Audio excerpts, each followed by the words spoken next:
Hey everybody, just want to give you a quick piece of housekeeping before we start the episode. Forgot to mention we're hosting a watch party for the Game Awards, so if you're not streaming it yourself or you don't have anyone to watch with, hop in our Discord. Link is in the description. Now time for some great predictions, mostly by me.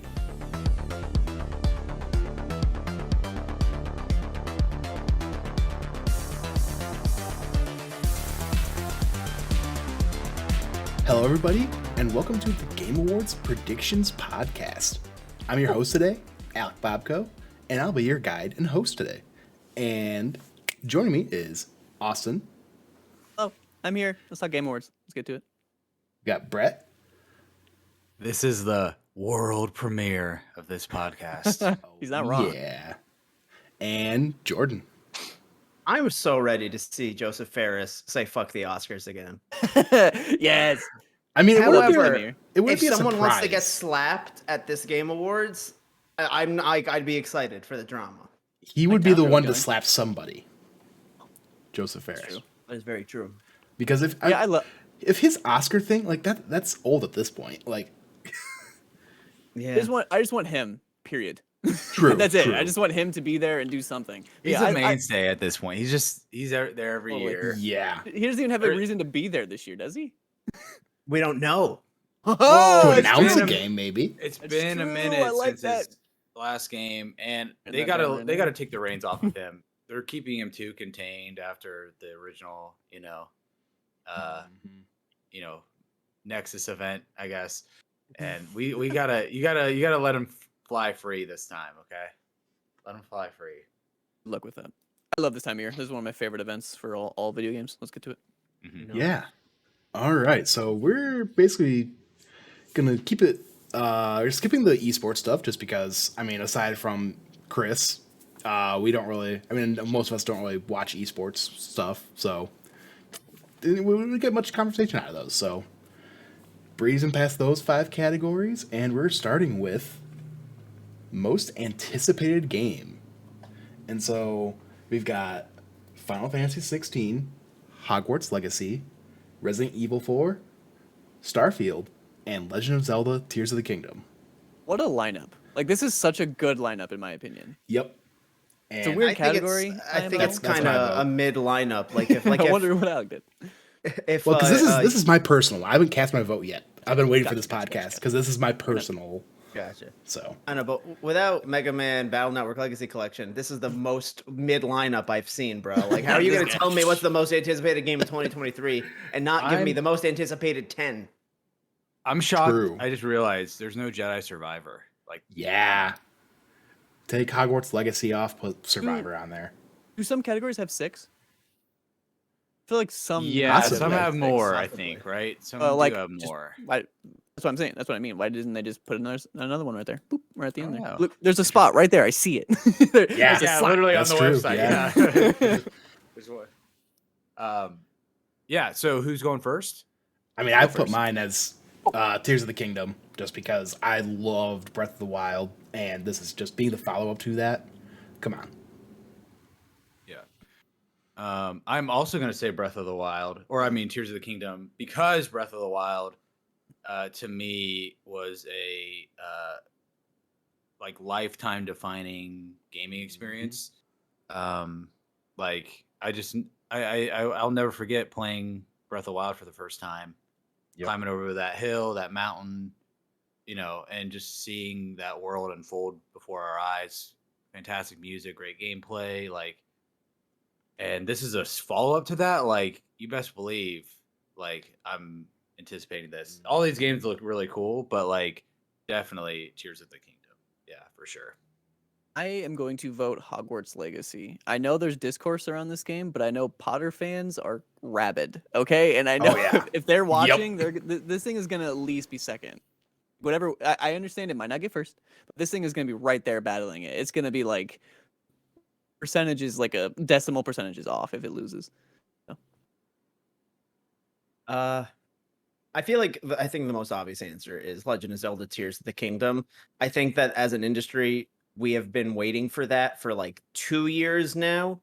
And it's gotten pushed, and they keep drip feeding what they're showing us. Like, it's not even like this is a game that we know so much about We've gotten 2 trailers, I think, Mm-hmm. and I don't remember them that well, but I'm pretty sure if you put them side by side, there's definitely some repeated stuff there. So Nintendo's, I think, playing their cards right. I'm most hyped for Starfield, but like I don't see how this doesn't win, especially post Elden Ring. I didn't play Elden Ring, and I know every game gets compared to Breath of the Wild nowadays, but I know that there are legitimate comparisons between the two, and I just think that everyone is itching for a Legend of Zelda. I was just Yeah, waiting for like you to say all that about Tears of the Kingdom and then go, I'm voting Starfield. Right? No, I'm voting Legend of Zelda. I want to I have to give my love to Starfield. Starfield is definitely important in like the Xbox lens in Yeah. terms of like that being a must play for like the Xbox ecosystem.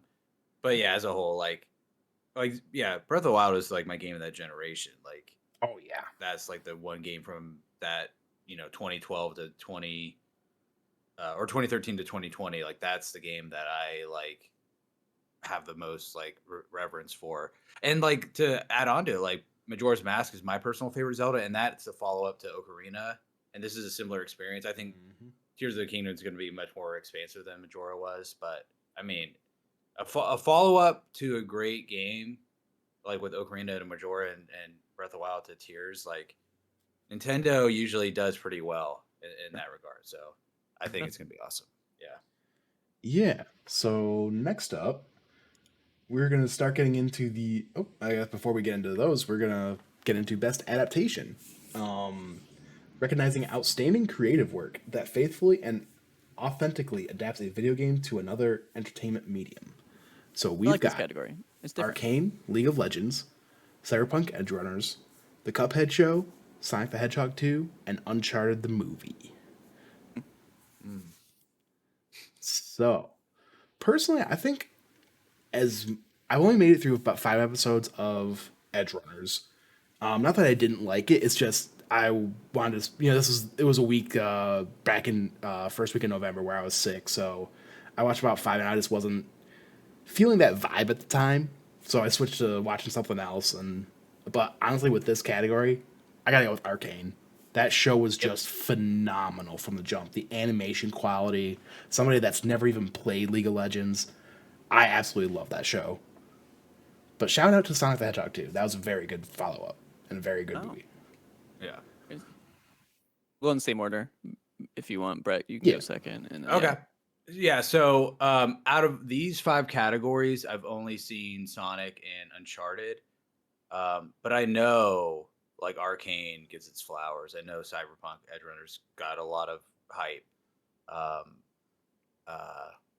yeah, because I'm trying to like pick what I like. So I would pick Sonic 2 probably. And this is I know we weren't supposed to do this, but I think Arcane's gonna win. But I haven't watched it, so I can't personally speak to that. And so I'm not gonna. I'm just gonna go with my heart. I'm gonna say Sonic 2 Wow, I like that. I like that a lot. because Sonic 2 was good. Sonic 1 was such a surprise, especially after like the whole Sonic like teeth whatever debacle. And then they were able to pivot that, and Sonic 1 is a surprisingly fun movie for kids and for like people like me who were fans of the games as a kid. And so this movie was the perfect sequel in terms of it just took everything up a notch with more awesome references, a bigger story, more connections to the wider Sonic universe, and knowing where it's going to lead to with the third movie and like they're doing like a show and stuff like that. Like I remember walking out of Sonic 2 because I was like, oh man, like they could easily lose the plot here, and it's just like some you know test focus group like movie where it's just like so bland, and I still was able to walk away really really pleased as a fan of that game franchise. So I'm gonna go Sonic 2. And they had good stuff to do with the humans too. It wasn't just all Yeah. like I loved Sonic 2. I was surprised by like it's weird to say this out of turn, but the drowning scene I really enjoyed because it gave vibes of the game. I genuinely enjoyed like the twist with the human characters. I was like, I somehow did not see that coming. I'm an idiot, so that's totally on me. But I'm gonna vote. This is weird. I've seen every one of these, at least like dabbled. I watched a few episodes of the Cuphead show just to see what it was. If I was gonna do a Cuphead show, I'd want it to be like the animation of the game. I don't know why they did this direction. That's just me. The only one I didn't watch is Arcane, which is so weird because that was like clearly the winner, and I'm voting Arcane. But that's the only one I haven't watched, and maybe that speaks to the ones I did watch. And I was like, yeah, none of these are like 10 out of 10s. And I've heard nothing but like greatness from people who watched Arcane. But yeah, I am gonna vote Arcane, which is weird because it's the only one I haven't seen. Mm. All right, Jordan. I also heard very good things about Arcane. And now you guys can tell me if this read is wrong. I feel like Arcane did great for people who are into anime. And it did great for people that are into League of Legends. But I think that because gamers knew it was connected to League of Legends, a lot of people that didn't like there's people that just don't really play games as a whole watched Arcane, and I think gamers that play games that aren't League kind of ignored it because it's related to League. I could be wrong on that, but that's kind of what I saw. Like I'm talking generally speaking. Not, of course, Alec, like you said, you loved Arcane and you've never even played League, but as a whole, I felt the vibe that it was like it was a great mainstream success. Oh yeah, because it and, like you had mentioned anime, but I don't even think it was you needed to like anime. It was just animation. Like That's fair. Yeah, because yeah. Cyberpunk Edge Runners, that's more anime Yeah. than That's Arcane fair. is. I love Cyberpunk Edge Runners, by the way. Arcane, That's I really know, cool. broke into the mainstream Oh in yeah, such it a was number way one on that Netflix for such a Yeah. long time. But I Earlier think it this got year. 10s too. So but I don't know again, I don't know how well it landed with gamers. Because I think if you are in that sphere and you hear it's like related to League, you're just like, ah, that's not a franchise I pay attention to. So that's why I'm gonna vote for Sonic 2 because I gotta give the little blue guy some all that. love. Nice. Love it. I did not. Okay, if we were gonna be split on this category, I did not think it'd be Sonic 2 and Arcane. For the record. Although, Right. I feel like it is offensive that Uncharted is up here with the other four. bro, I was like gonna say, Uncharted. I was gonna Yeah. say, I liked was gonna- Uncharted, but yeah. Yeah, I was gonna say, okay, I'm glad everybody except George, like, everybody, like, because going into that movie, I was like, this movie's gonna be. I was seeing it for like the meme, like a joke. Oh, I was yeah. like, I've been Of saying the course. Uncharted movie is going to be that bad since 2016. I was like, this movie's gonna be terrible, and then like I was sitting through it with my friend, and I was like, yeah, this is kind of like fun. Like, It's a good I'm 7. enjoying- I Yeah. genuinely believe Yep. that. It's a good, fun 7. Yeah, they mix up Yep. the story in, I felt like unique and fun ways, and they definitely felt like a good like stepping stone to maybe a sequel that's like way better. So yeah, I liked it. Yeah. Okay. Alrighty. Up next, we have Best Debut Indie. For the best debut game created by a new independent studio, we have Neon White, Norco, Stray, Tunic, and Vampire Survivors. This is also a really good category. For the Oh, record. yeah. A lot of bangers on this list. Yeah. For me, though, there's only one answer, and that is Neon White. Like, when that game came out, I was just absorbed into it. Like, it was it's one of those speedrunning games where you just want to get up that leaderboard. And there was so many times where I was just, you just get into that zone and you just keep getting better and better and better and better. And that game, it was just, I didn't beat it, but the time I did spend with that game, I had a blast playing it. Do you think this is where Neon White gets its flowers? Because I don't think it's nominated in. If it is nominated in another category, it's not a lot. I could see it just because I mean, at least the podcast and the videos that I did watch, everybody that played it loved it. So, Fair enough. or at least was like impressed by it, I should say. Gotcha. I am gonna go Stray only because that was the one I played the most out of these 5. And I thought technically it was pretty dang good. I felt like the graphics, especially on PS5, held up pretty well. Very atmospheric. Yeah, without spoiling too much, like the story and how they built out this world and everything like that. Like I just got swept up in that journey, and perfect length. It wasn't too long, and yeah, I mean, it took over like the internet for a few like days to a few weeks maybe. So I'm gonna go with Stray just because yeah, it's one I enjoyed the most and played the most. I'm also gonna vote Stray, and the only reason I'm voting Stray is because it got nominated for like 6 awards or something, and I'm like, one of these gotta hit. One of these for Stray has to be correct. So you know what? I'm gonna go Stray. I recently played Vampire Survivors. That game Very good rocks. game. That's It Very good really game. does. fun. That game Yeah. rocks. I love the like quick pick up and play. Like the longest your match can be is a half hour. Like that's the goal, I think, Uh-huh. just for it to go to a half hour. Gotcha. My longest has been like 14 minutes, and I'm like, oof, this is long. So like, I like the fact that I'm not good at it yet. So, Mhm. but yeah, I've only unlocked 4 characters, a couple stages, but it's really fun, and I love the strategy element of it. But yeah, Vampire Yep. Survivors would be my personal vote, but I'm gonna vote Stray. Jordan. I'm also gonna go Stray. I just think that game took over for a hot minute, and it being the debut game of a studio, I think it's really gonna stick with people. Being free on PlayStation Plus as kind of like its first big day and date game with the revamped PlayStation Plus. Hmm. Not just first with the revamped version, first where you also legitimately needed a higher Extra. tier, because this month there's another debut game, but it is at the base level, like the way Destruction All Stars was and Fall Guys and Gotcha. stuff like that. So I think that Stray was definitely just such a moment and was given out, and it was so accessible that so many people played it and loved it.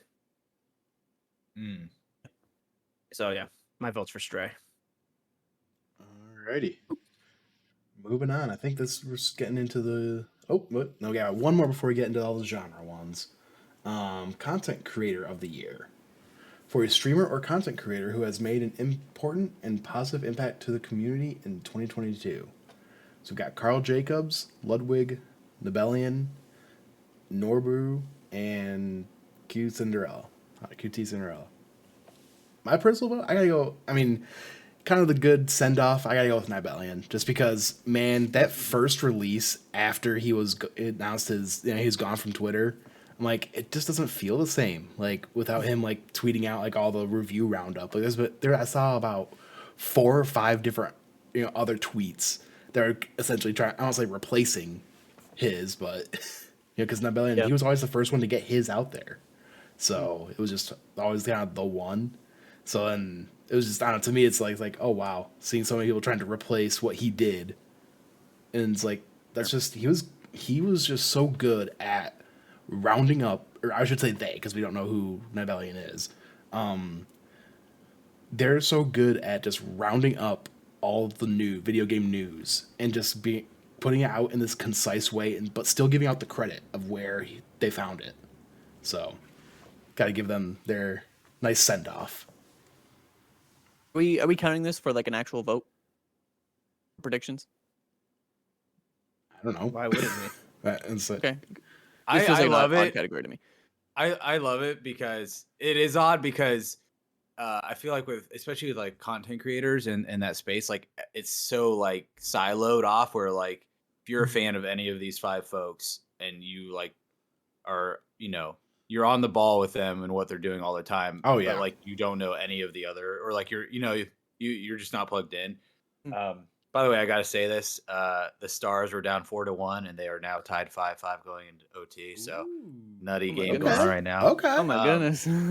But I Nibelian's a good pick. I'm gonna go with Ludwig only because Good one.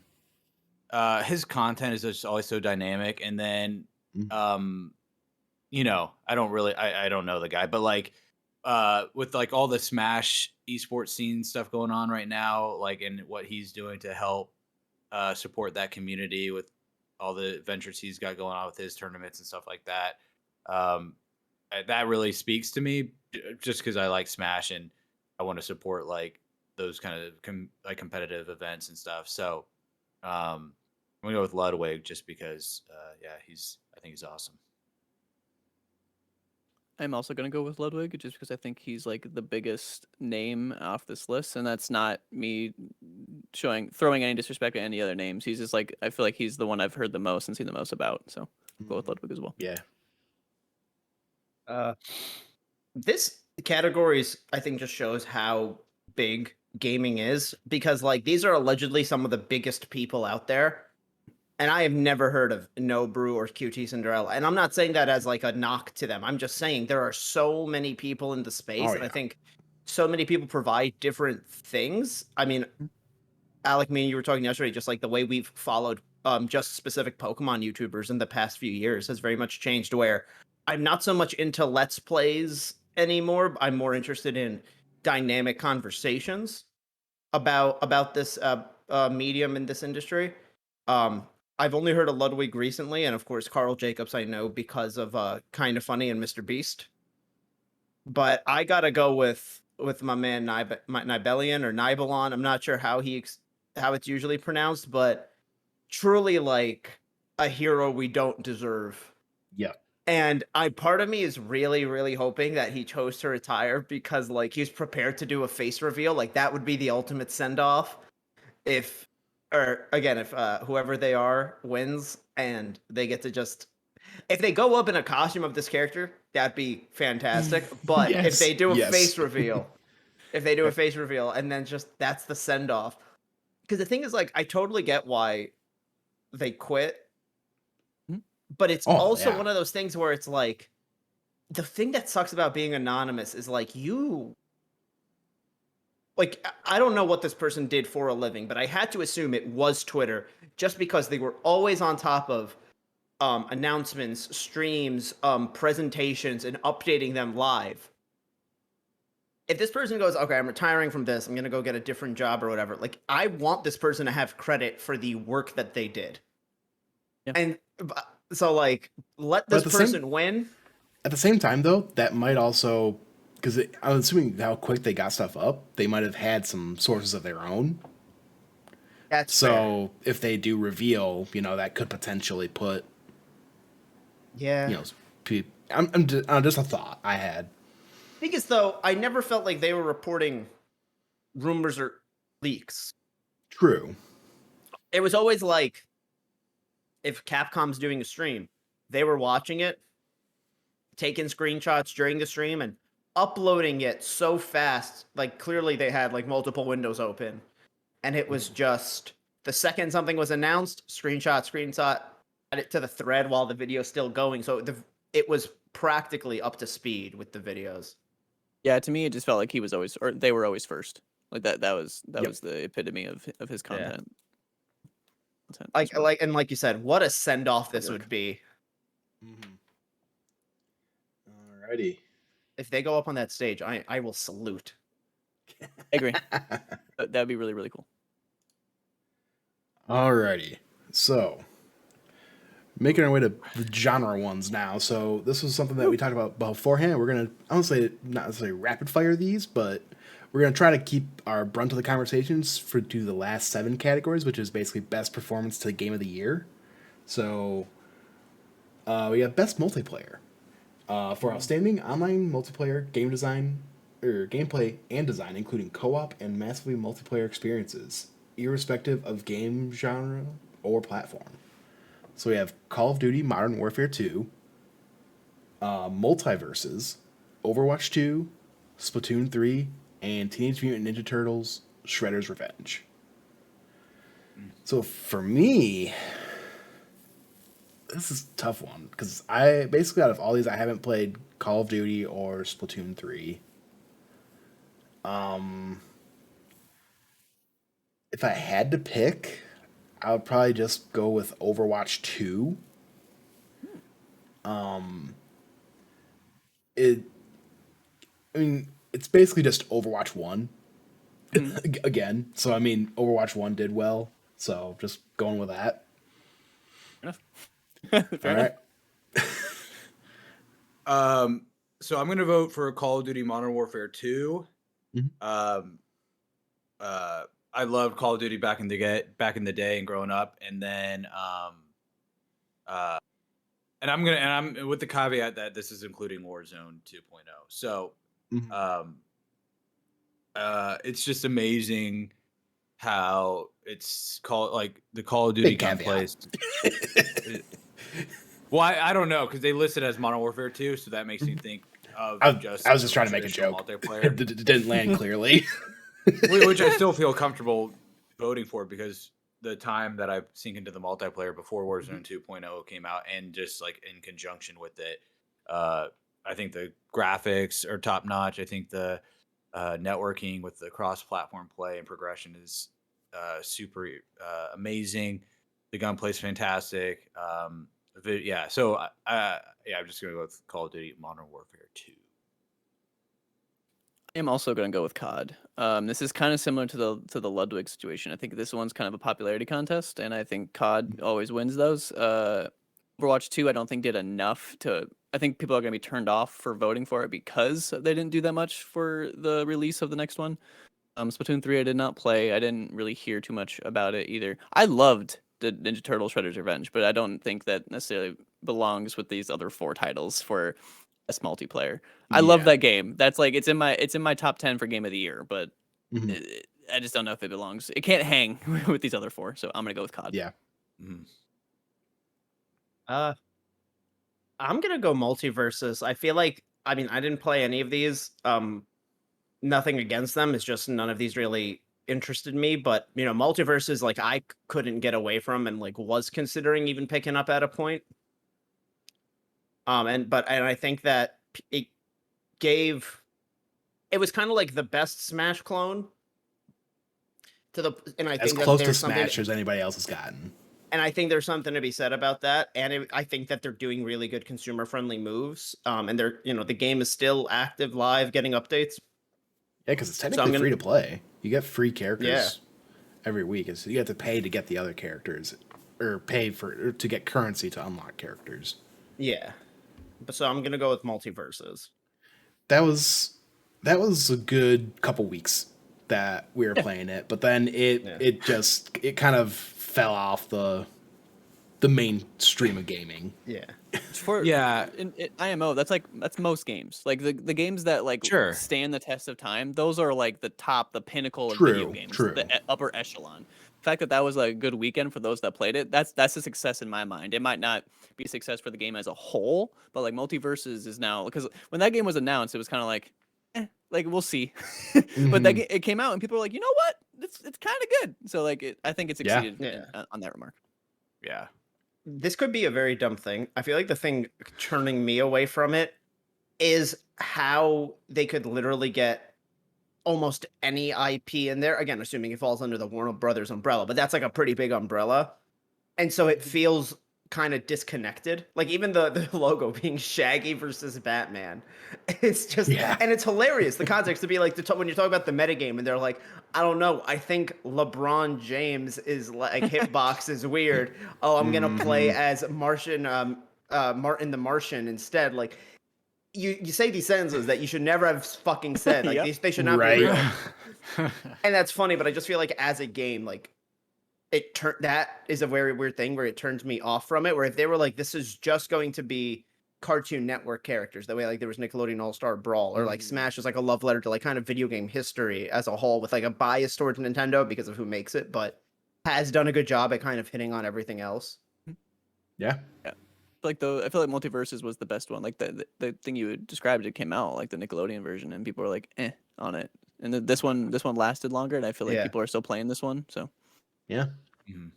yeah, All right. The next category, we've got sports and racing. So we've got for the best traditional and non-traditional sports and racing game, we've got F1 2022, FIFA 23, NBA 2K23, Gran Turismo 7, and Ali Ali World. I am going with FIFA 23 solely for the purpose they put Ted Lasso and AFC Richmond in. You read my mind. Like my brain says Gran Turismo just because they usually always knock it out of the Oh, park yeah. with like a lot of the technical aspects of that franchise.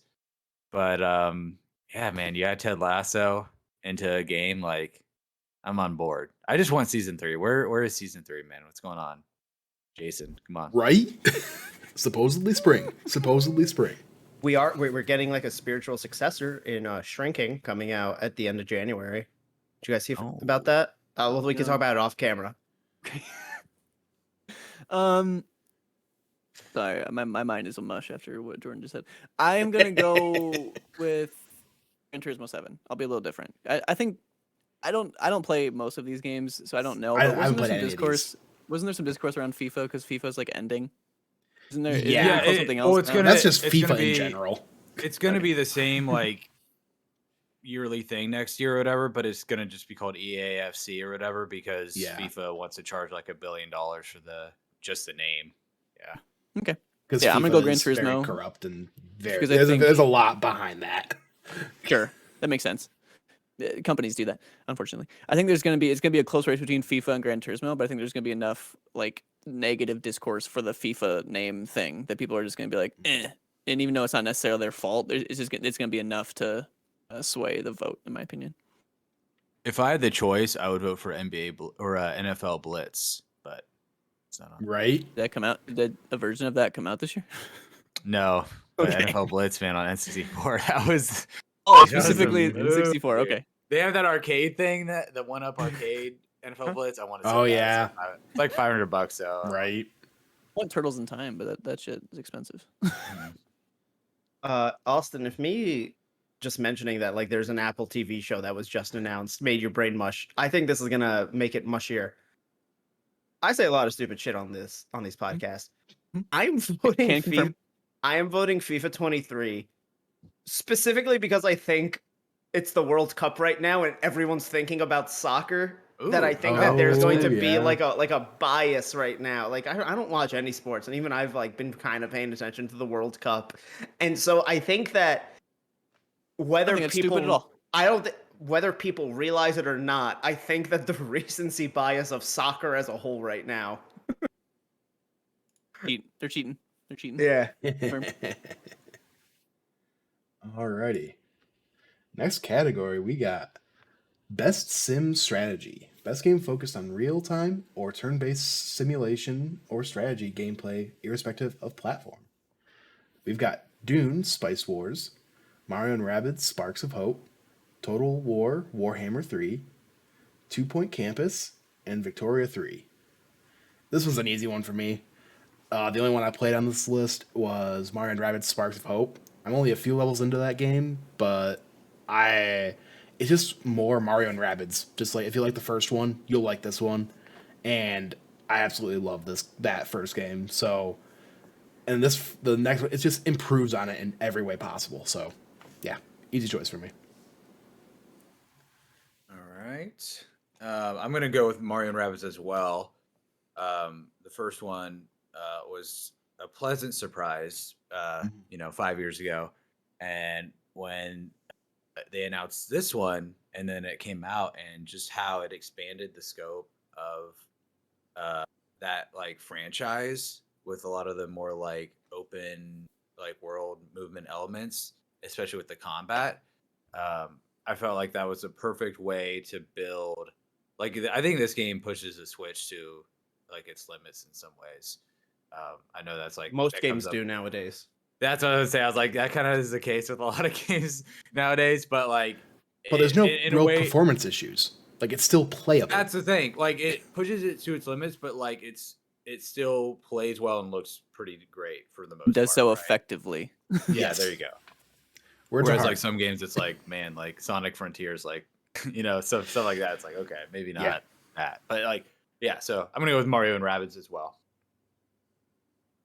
I didn't play a single game on this list, so just to be different, I'm gonna say Total War Warhammer 3 because I feel it's between that one and Mario plus Rabbids. Dune Spice Wars, that game came That out. I think it Yeah, I didn't just know. came out fairly Victoria recently. 3, I barely even know what that is. 2 Point Campus was annoying as shit. Was that 2 Point Campus? It had like Or a was that the trailer like hospital? every. Well, I equate it to that, so that's why you don't get the vote. 2 Point Campus. That's on you. Well, no, Yeah, I'm going sorry, to. no. Campus is the one that came out this year. I think I just wasn't Okay. sure if you were debating about which game you had played or whatever. No, the one that was been in like every trailer ever for like Oh yeah, like last that's year. Campus. That's Campus. Okay, yeah, for yeah. then. Screw you, screw you. 2 Point Campus. I'm going with Total War Warhammer 3. I've also played none of these games. I know it's real, but Dune Spice Wars sounds like a fake game. I don't know why, but just something about those 3 words in that order makes it sound completely fake. I'm gonna go Mario and Rabbids. I just think that that's gonna be the one to win. It's so mainstream. I haven't really heard a bad thing about that game. Yeah. Well, That's that. Wars Dune Spice. Does that sound better? Did those 3 words in that order? It was. I weird, don't so. know. I Spice could be Wars wrong Dune. here. I could Wars be Dune? wrong here. When that game got announced and then it came out, I think it was in early access. Now it may Which have one? been That could it may be, have hit yeah. one may have hit 1.0 this year too, but like because the movie was what, fall 2021, Yes. and Haven't so seen it. the game was coming out Same. this year, but I believe it was early access. Still might have hit 1.0. Not Why sure. do I also feel like a different Dune game was also announced? There were 2 Isn't it different like an Dune MMO games. it or something like was. that? Yeah. Okay, yeah, I'm not crazy. There's like a You're Dune not MMO crazy, coming no. out. Okay. Yeah. I don't know if it's MMO, but there's another Dune game coming out. Yeah, because yeah. It's massive and it's multiplayer. Okay. Nintendo Alrighty. category. Yep. Best family game. For the best game appropriate for family play, irrespective of genre or platform, we have Kirby and the Forgotten Land, Lego Star Wars The Skywalker Saga, Mario & Rabbids Sparks of Hope, Nintendo Switch Sports, and Splatoon 3. So, I gotta represent my guys from This is the Waypoint. Gotta go with Lego Star Wars The Wow. Skywalker Saga. Did Just it. because that game, I mean, I think this is the only category it's been nominated in. So I need it to win this because that game is so good. Like, you get to play all 9 Star Wars movies in one game. And you have over 300 characters, and there's more coming with DLC. It's just like, you could literally be anybody in the Star Wars universe, and it is just such a fun game to play. Coming to Game Pass, right? It's on Game Pass already. Oh, I need to get it. Can you play as Gulp Shido? Sure. I'm sure you Just make probably that name can. up. You gotta- please you tell Have gotta me you get make guys the- not that seen name up. that meme where You it's gotta like get Star the Wars fans will galactic. be like, "Oh my god, it's Gulp Shido," and like it's people have just like made a joke where like I don't know, like when Andor trailers came out, people were like, "Holy shit, it's Mon Mothma." People are like, "Star Wars fans are never beating the Gulp Shido like accusations." It's funny too because like people do that with Marvel too, like the stingers. Yeah, or yeah. whatever. The Marvel joke is that people wait 20 extra minutes just to hear a guy walk out of the shadows and go, "It's me, Blorko." Okay, so this category is I feel like it's tougher than most for me because Oh, yeah. I played all of these and like I mean even Switch Sports, like it was so fun to dip back into the well with like that genre like Alpha's that. just added. I know Man, I it's need hard to as get fuck. into that. It's Oh, really I haven't hard. tried it yet. I cannot get it down. If you tilt your wrist like a centimeter, it just you curve the entire ball, and you're like, okay, I mean, like normal golf. sure. Like Splatoon 3 obviously is phenomenal. Yeah, we talked about Mario and Rabbids. Man, and not that this like is gonna affect my choice, but like when Alec brought up that Lego Star Wars only got nominated here, I'm like, man, do I give it the vote then? Because like this is the only nomination. Like, because I do want to talk up Kirby. Like, I don't play Yes. most Kirby games Kirby's awesome. because I need to they're finish it, usually, though. I've heard very good things about it. not that this is a bad thing, but in terms of a game that's aimed for me, like most of the games are Kirby games are like either super simplistic or what have you. But man, Lego Star Wars, like I played that Do it. co-op with a buddy. He came over here and we like played like 7-hour sessions of each trilogy. So like 3 different days over like 2 weeks, and like it was just so fun to hang out with him and just go through each like era of Star Wars. Like And they're so funny, too. There's such funny moments in those. yeah, it really felt like an evolution of the Lego Star Wars formula, the Lego game formula. And I'm a sequel hater, but I even like playing, 8 and 9 and stuff like that. So we got him. no. But yeah, it's so fun. They're still kind of adding content with new DLC character packs and stuff like that. I'm still like chipping away on the platinum, which oh my gosh, this game. Lots to do. So I'm gonna vote Lego Star Wars as well. But Kirby and the Forgotten Land, man. Yep. That shout out to that should have been. Is it on the Game of the Year list? It should have been. If not, I think it is. It's not. Okay. It should have been. It should have been. I don't think so. I also don't know if Kirby's nominated for another category. So, but all of you are saying like Lego Star Wars is the only category. I'm not positive Kirby is in another category, and that's why I am going Kirby in the Forgotten Land for the best family game. You said you haven't finished it, Alec. The last like 2 hours or so, I don't remember. It's like anime as fuck, and I love it. It's so dope. And it's Bret, on you my said list that- to try and get to before we do our Game of the Year podcast. It's in my top 10. I don't know where it is, but it's in my top 10. Bret, you said like Kirby games are usually really simplistic. So is this one, but the stuff that it has is just fucking rocks. Like I love everything about this game. Not to like knock for like there's another, it's like Kirby Star Allies or something. It's on the Switch too. Like I never Tried bought that. Hated it. But I watched like my friends' kids play it like a few years ago, and it just looks so basic. Not that that's a bad thing, and it's aimed for kids anyway, so it succeeded on that front. But seeing Kirby almost in this like, it's not on the level, but it's pretty close of like that Mario Odyssey like scope. Like No, I was just like so impressed with the joke was Kirby, but The Last of Us. Wasn't that the joke? When they like the trailers, yeah, it was all like green and like dilapidated. It looked like. Yeah. So yeah, trailers. it stood above most Kirby games for me. Yep, I'm voting Kirby because one, it deserves it, and two, I think it's the only category it's nominated in. I don't want Lego Star Wars to win because if it does, Josh will never let us not hear about it. He'll scream from the rooftops. I don't think Switch Sports belongs in this category. I said this was a Nintendo category. Switch Sports I think is a good game. I don't think it's Game Awards worthy, but that's just me. So I reviewed that game for Shared Screens, and I don't think it's nomination worthy. But they have golf now. And it's really hard. All right, Jordan, what are your thoughts? I have heard nothing but good things about Kirby and the Forgotten Land. Literally, like what you guys are saying, I heard people say that it should be legitimately considered for Game of the Year. Kind of is like the Mario Odyssey of Kirby. I played the demo. I liked it. It's the game I'm going to aim to play during the holidays when I'm back at my parents' house, just because my Switch is going to be what I'm bringing with me. Does that game have multiplayer? It has like a 2-player co-op. Yes. It has a 2-player mode? I don't remember how, but yes. Okay. You're like a Waddle Dee or whatever, right? Yes. Oh, yeah. Yep. It's kind of similar to the whole Mario Odyssey thing where With you're the like Cappy? Okay. Yeah, it's more than that, but like it's similar where like if you're the Waddle Dee or whatever it's called, you have a very minimal amount of things you can effectively do. I was just wondering because I could have sworn it was single player, and then I was going to go on a rant about how that's inherently not a family game. It's family friendly, but not a family play, which is what this says.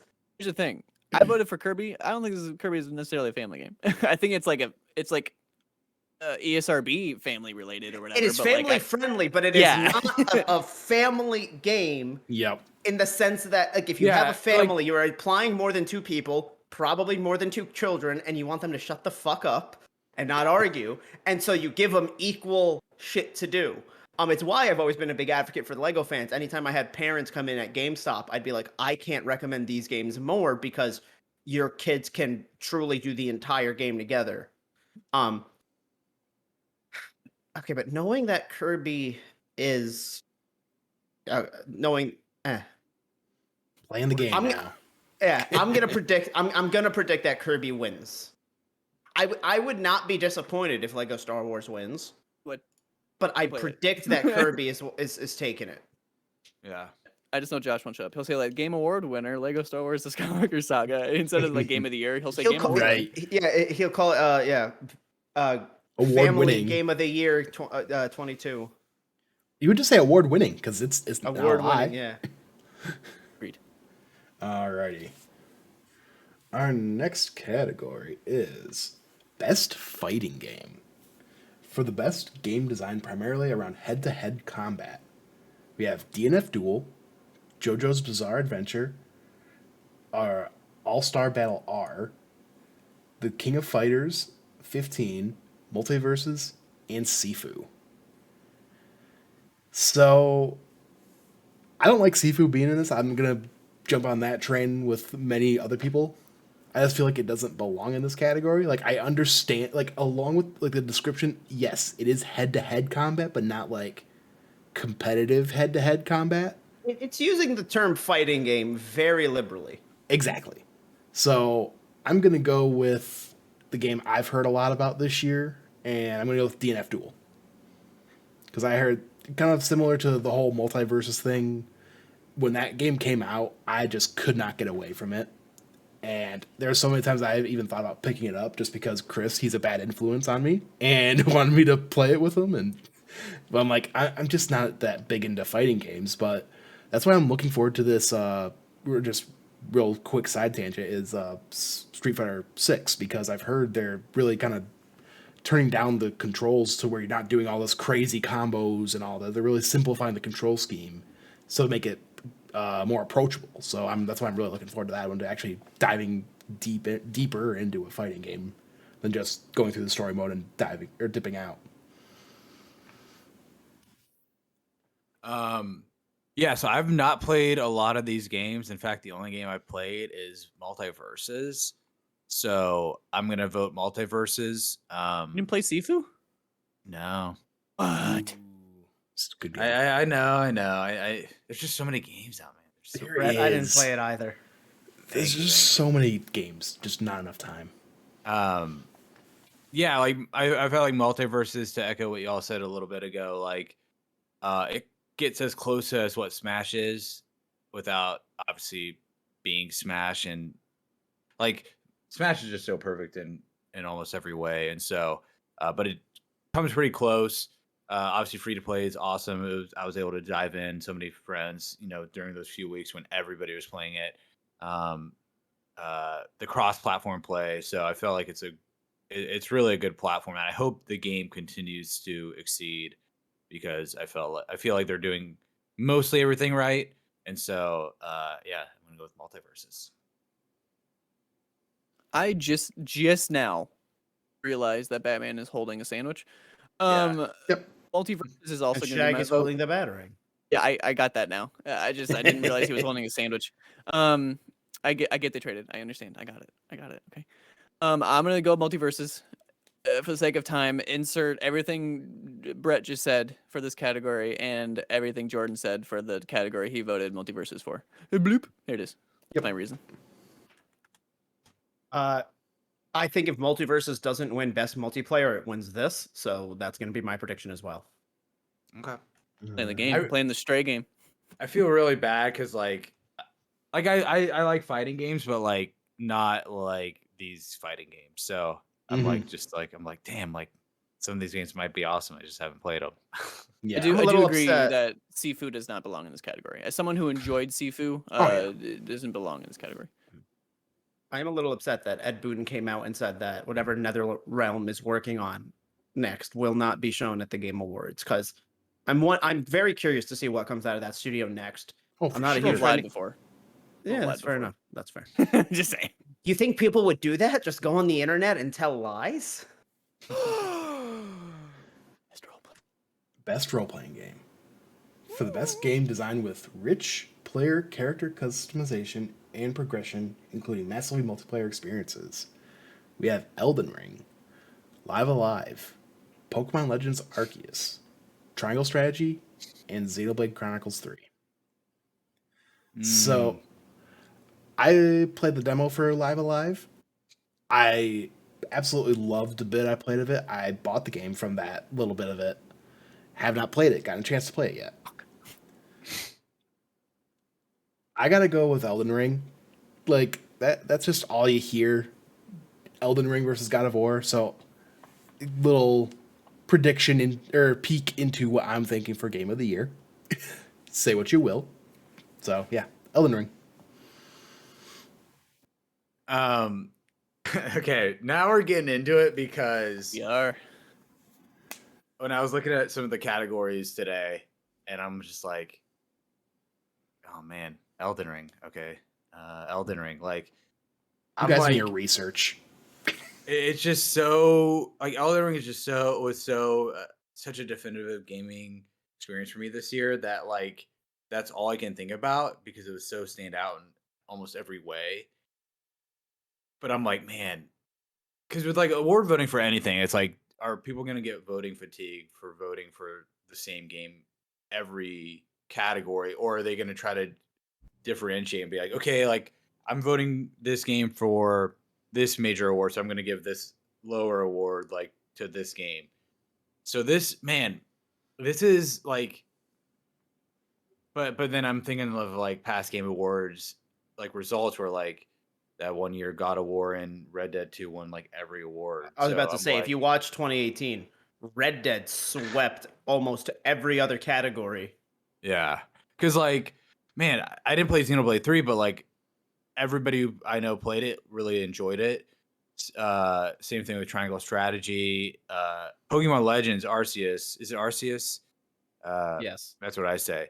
It's That was technically Arceus, but I say both. I don't care. Everybody says both. They don't know how to pronounce it. I've never said I hate Arceus. It's fucking Arceus. I agree. For the record.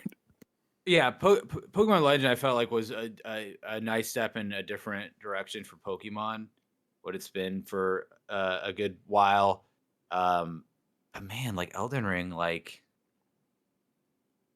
yeah, I'm gonna go Elden Ring. I'm just gonna be simple. I'm gonna be basic. Sorry. Hey. Okay. My turn. 2 of these are in my top 5 for the year. And I have not played Okay. Elden Ring. And I don't intend to play Elden Ring for the record, because that is not my type of game. I will lose my mind. I do not have patience. Do what I did and just like level up your guy by cheesing XP, and then it's like it's so easy. I'm good, dude. I'll play Sonic Frontiers. Let's go, dude. Yeah, I'm putting get it. fan vote. I'm calling it now. Fan vote. The Elden Ring of Sonic games, some would say. Yeah. I don't think anyone says that. That being said, I do. I'm voting Elden Ring for this category. And little peek, like everyone's saying, for this show, the Game Awards. I think a lot of these categories are going to be God of War Ragnarok wins, God of War Ragnarok wins, Elden Ring wins, Elden Ring wins, Elden Ring wins, God of War Ragnarok wins. I think it's going to be a lot of those, and then I'll get to more of the Game of the Year talk when we get there.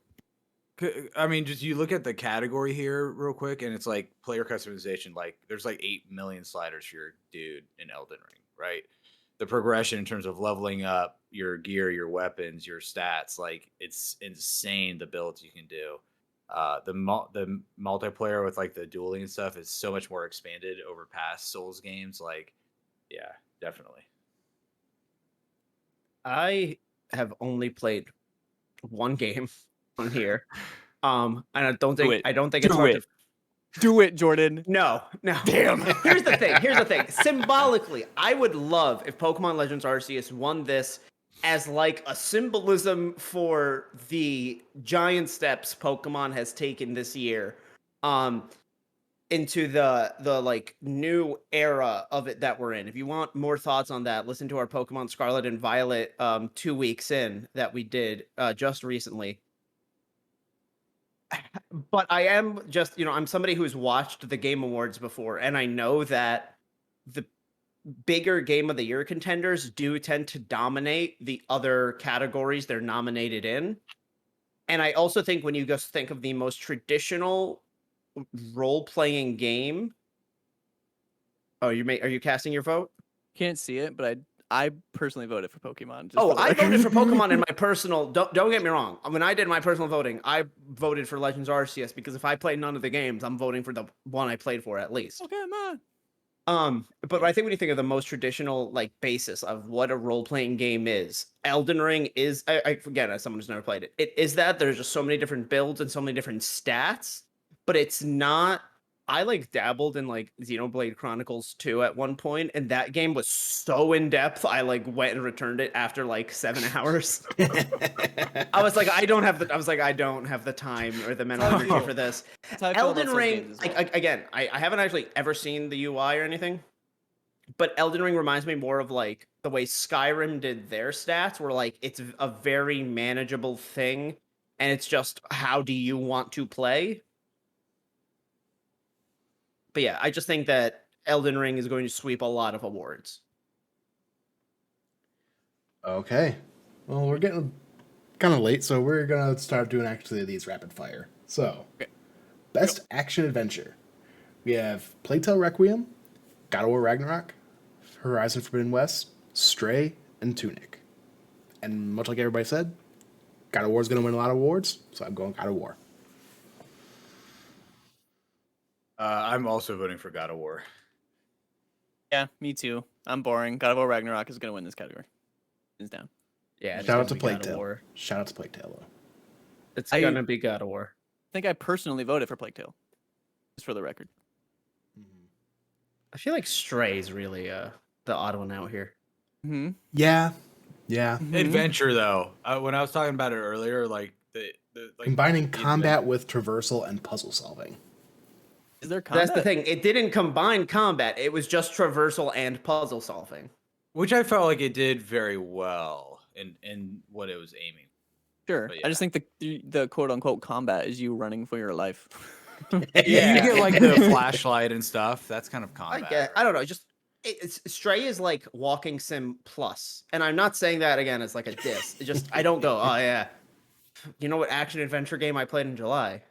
Motherfucker, Stray. Yeah. Dude, y'all remember Okay, like okay, 10 all years right. ago? Remember 10 years ago, and like every like prestige game was a walking sim where you just would walk somewhere and then you would hear dialogue. It's kind of crazy. Yeah. Yeah. Alrighty. Next up. Best action game. Bayonetta 3, Call of Duty Modern Warfare 2, Neon White, Sifu, and Shredder's Revenge. Personally, for me, I'm debating here because I would love Sifu to win this category, but I just don't know if this is the if Call of Duty wins this category. You know what I mean? I have a feeling that that's going to happen. I'm going Sifu. I'm going Yes, Sifu because that love game both. is so. I love good. it. It's so good. It's I had to wait for probably- baby mode, but I agree. it's probably the closest I've ever gotten to a Souls-like game, but just that perseverance. But yeah, when that aha moment hits, oh my gosh. You didn't shut up about that moment for a while, in a good way. In a good way. I'm not Oh, saying yeah. you were annoying or anything. I'm just saying like 'Cause you bring it up often. Like, oh guys, when it happens, oh my god.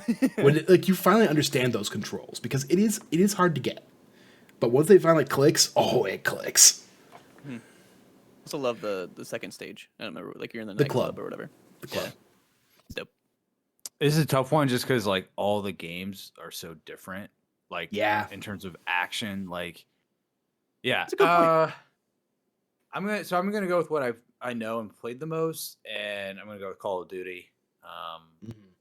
Yeah, what I said earlier, that they've been at the top of the game for 20 years, and there's a reason Ain't for stopping it. now. So yeah, Call of Duty. I keep copying Bret, and I don't mean to, but I am also voting COD. Dude, quit copying me, bro. Dude, you'd be copying me if we just did the order differently, so shut up. I have mine written down, all right? Dang, dude.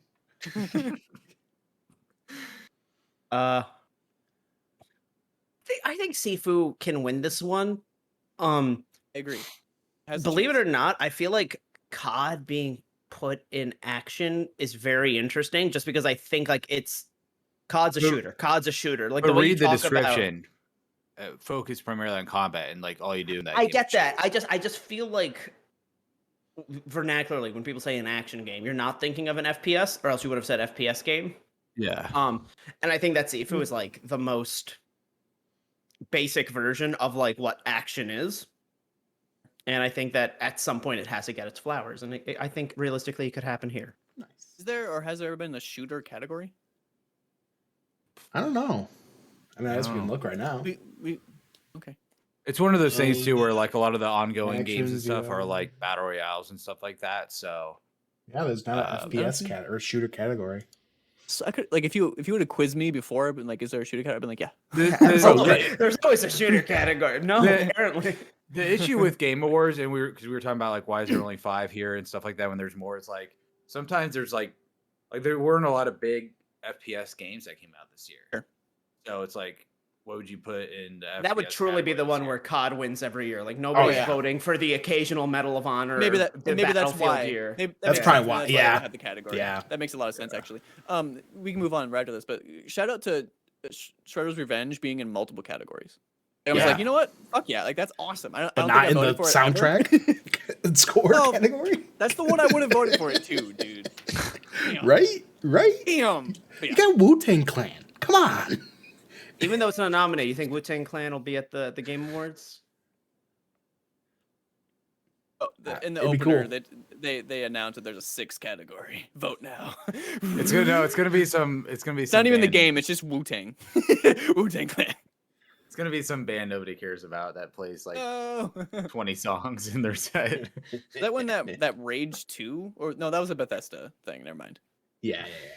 Oh That was yeah. weird, too. How He had many? a How mass- many? He had a massive package. Anyone remember this? Does anyone remember this? How Just many? me? Cool. How many music performances are we gonna get this year? You think? Quick. Well, we have the dope ensemble of the Game of the Year stuff. Like that's No, really, no, really no. cool Like when and they everything. have like Run the Jewels come out and play like 30 songs, and you're like, okay, dude, like. Answer is too many.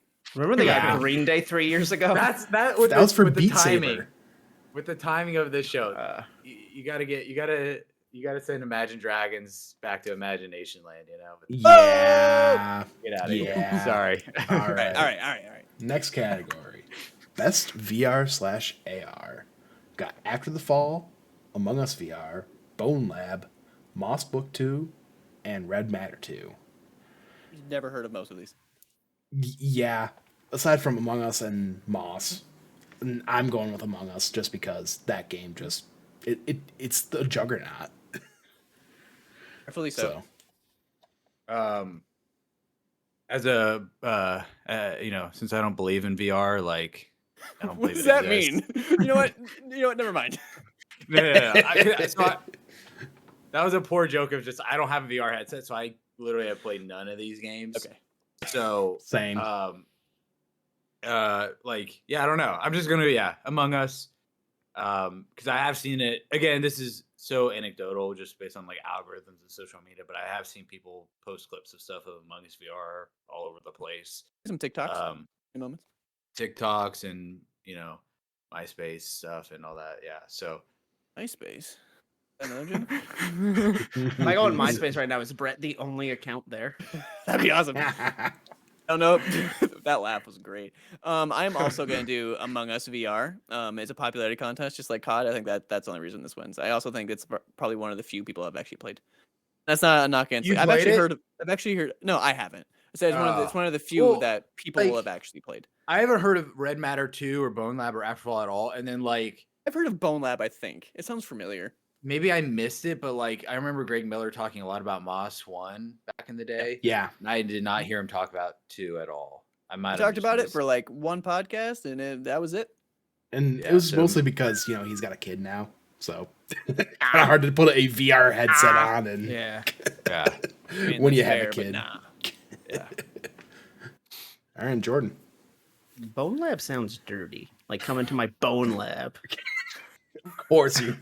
Jordan, Uh, vote for it. Do No. it. I think it has to be Among Us VR just because, like, that is so cool and I feel like could be legitimately scary. Like, even though the animation is so, like, not intimidating. Oh, yeah. If I was in VR and then I was like, maybe I stumble upon a body and then I turned around and someone's just waiting, like, I would fucking scream. How- like, How Some did of like the I want to do Among Us VR so badly. I just haven't had a chance. some of the clips I've seen on TikTok were just like a grown man terrorizing a child, where it's just like, Mhm. no, come back here, goddamn it! And the kid's like, As God intended. I've never seen the kill animation, but this reminds me of I was playing Warzone 2 the other day, and Fox of the Future, a friend of the show, we were playing together, and he got assassinated. Like if you can assassinate someone in Call of Duty if you're like behind them, and I imagine it worked the same way with Among Us, but like it goes through this like whole animation. He's just like, "Hey, I'm getting assassinated. I'm dying," and it was just like his calm tone of voice, but like this guy is like getting like stabbed like multiple times. He's like, "Hey, I'm about to die here," and I'm like, stop "Oh it. shit!" Crap. Oh no. My life. Alrighty. Next category we have is innovation and accessibility. So we have As Dusk Falls, God of War Ragnarok, Return to Monkey Island, Last of Us Part 1, and The Quarry.